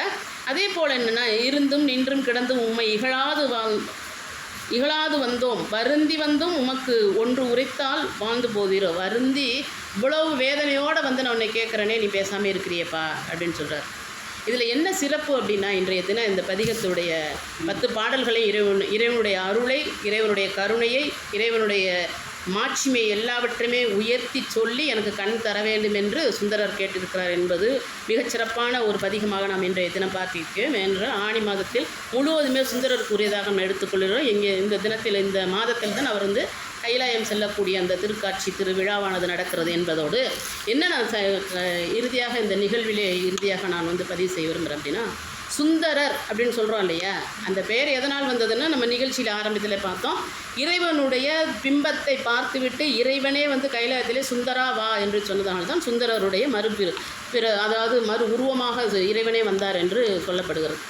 ஆனால் சுந்தரர் என்ற பெயர் நாம் அறிந்த வகையில் கைலாயத்தில் இறைவன் அழைத்ததை தவிர, இங்கே வந்த பூலோகத்திற்கு வந்த பிறகு அவருக்கு நம்பி ஆரூரன், வன் தொண்டர், தம்பிரான் தோழன், சிங்கவடி அப்பன், சிங்கவடி வனவடி அப்பன், அப்புறம் இது போல் நிறைய பேரெல்லாம் நம்ம வந்து என்ன சொல்கிறோம், திரு நம்பி ஆரூரன் இல்லையா, அது மாதிரி தான் நாவல ஆரூரன், அதான் நம்பி ஆரூரன் அல்லது ஆளுடைய பிள்ளை அப்படின்னு சொல்கிற மாதிரி ஆளுடைய ஆரூரன் அப்படிலாம் சொல்கிறது. எல்லா பேரும் சேக்கிலார் உள்பட எல்லோருமே எந்த ஒரு இடத்திலும் சுந்தரர் என்ற பெயரை பயன்படுத்தவில்லை. சுந்தரர் என்ற பெயர் பூலோகத்தில் சுந்தரருக்கு யாரும் குறிப்பிடவில்லை. இதற்கு காரணம் என்ன சொல்கிறாங்க ஆன்றோர்கள் என்று சொன்னால், சுந்தரா வா என்று சொன்ன பிறகுதான் பிம்பமாக, இறைவனுடைய பிம்பமாக இருந்த சுந்தரர் வழிவந்து அவர் கண்ட காட்சியினால், அணிந்திதை கமிழினை கண்ட காட்சியின் காரணமாக பூலோகத்திற்கு வந்த பொழுது, சுந்தரா நீ பூலோகம் செல் என்று இறைவன் சொன்ன அந்த சொல்லால் தான், அந்த சுந்தரா என்ற பெயரால் தான் அவரை விட்டு பிரிந்து விட்டோம் என்ற எண்ணம் இருப்பதாக சுந்தரருக்கு மனதிலே இருந்ததன் காரணமாக அதை நாம் உணர்ந்து முகமாக பூலோகத்திலே அவர் சுந்தரா என்ற பெயரோடு அழைக்கப்படவில்லை என்று கருத்து சொல்லப்படுகிறது. இதில் நாம் என்ன எடுத்துக்கணும்னா, சுந்தரர் நினைத்தாரா, வந்தாரா, என்ன பேர் எழுதினாங்க என்பதை விட எது ஒன்று நமக்கு நெருடலாக இருக்கிறதோ அதை விட்டு பிரிகிற பொழுது, அதை விட்டு நம்ம அகலுகிற பொழுது, நம்ம நெருடலாக இருக்கிறது என்றால் அதை மட்டும் பிரிந்து விட வேண்டும் என்று. இப்போ சுந்தரா அப்படின்னு சொன்னதுனால தான் நம்ம இறைவனை விட்டு ஏன்னா அணுக்க தொண்டருங்க அவர், இறைவனுடைய அணுக்க தொண்டர் இல்லையா, அணுகி இருந்து அவரோடு ஏந்தி இருந்து தொண்டு செய்யக்கூடியவர். பிரிந்து வர காரணம் சுந்தரா என்ற அழகோடு இருந்ததுனால தான் நம்ம பிரிந்து வந்தோம் என்பதனால் அந்த பெயரை அவர் பயன்படுத்த விரும்பவில்லை என்பதை உணர்ந்து கொண்ட பூலோகத்தில் இருக்கின்ற அடியார்கள், குறிப்பாக சேக்கிலார் சுந்தரர் என்று அவருடைய சேக்கிலார் புராணத்தில் அவர் குறிப்பிடவே இல்லை என்று ஆன்றோர்கள் பதிவு செய்திருக்கிறார்கள். அப்போ நாம் என்ன தெரிஞ்சுக்கிறோம் அப்படின்னா, நமக்கு இறைவனை விட்டு பிரியக்கூடிய அளவிலே, அவரை நினைக்க முடியாத அளவிலே, அவரிடந்து அவருடைய அருளிப்பாடு கிடைக்க முடியாத அளவிலே என்ன நடக்கிறதோ அதை நாம் செய்யாமல் இருக்க வேண்டும் என்பதை நாம் புரிந்து கொள்ள வேண்டும். இறைவனுக்கு இயந்து செல்லக்கூடாத வழிபாடுகளாக இருக்கட்டும், அதாவது என்ன சொல்கிறது, இன்னொருத்தர் சொல்ல இதை போய் என் கும்பிட்டு கிடக்கிறப்பெல்லாம் சொல்லுவாங்க பாரு, சிலவங்களுக்கு பிடிக்காதுங்க. சில மனிதர்களைப் போல் சில கடவுளர்களை சிலருக்கு பிடிக்காது. அவங்க கும்பிடாததை விட அடுத்தவங்களையும் கும்பிட விட மாட்டாங்க. அந்த மாதிரி நம்மளை குறுக்கீடு, அந்த இடத்துல கூட தற்போதம் நம்ம திருக்கோவேரில் பார்க்குறோம் பாருங்கள், தற்போதம் என்பது இறைவனிடம் சேர விடாமல் செய்வது இல்லையா. இறைவனிடம் சேர விடாமல் செய்யக்கூடிய செயலாகட்டும் எண்ணமாகட்டும் எதுவாக இருந்தாலும் நம்ம விட்டு ஒழிக்க வேண்டும் என்பதற்கு எடுத்துக்காட்டு சுந்தரர். அந்த பெயரையே அவர் வெறுக்கிறார். இறைவனிடமிருந்து நம்மளை பிரித்த பெயர் இதுதானே என்பதை வெறுக்கிறார் என்பது போல நமக்கு பூலோகத்தில் அவரை குறிப்பிட்டிருக்கார் என்பது இன்றைய தினம் பார்த்த அவருடைய செய்திகளை சிறப்பு செய்தியாக பதிவு செய்கிறேன். இத்துடன் இந்த நிகழ்ச்சிக்காக இறை அருளாக நமக்கு திரிபுர சுந்தரியுடன் மருதீஸ்வரி அருள் கிடைக்க வேண்டும் என்று வேண்டிக் கொண்டு நிகழ்ச்சி நிறைவு செய்கிறேன். நன்றி, வணக்கம். திருச்சிற்றம்பலம்.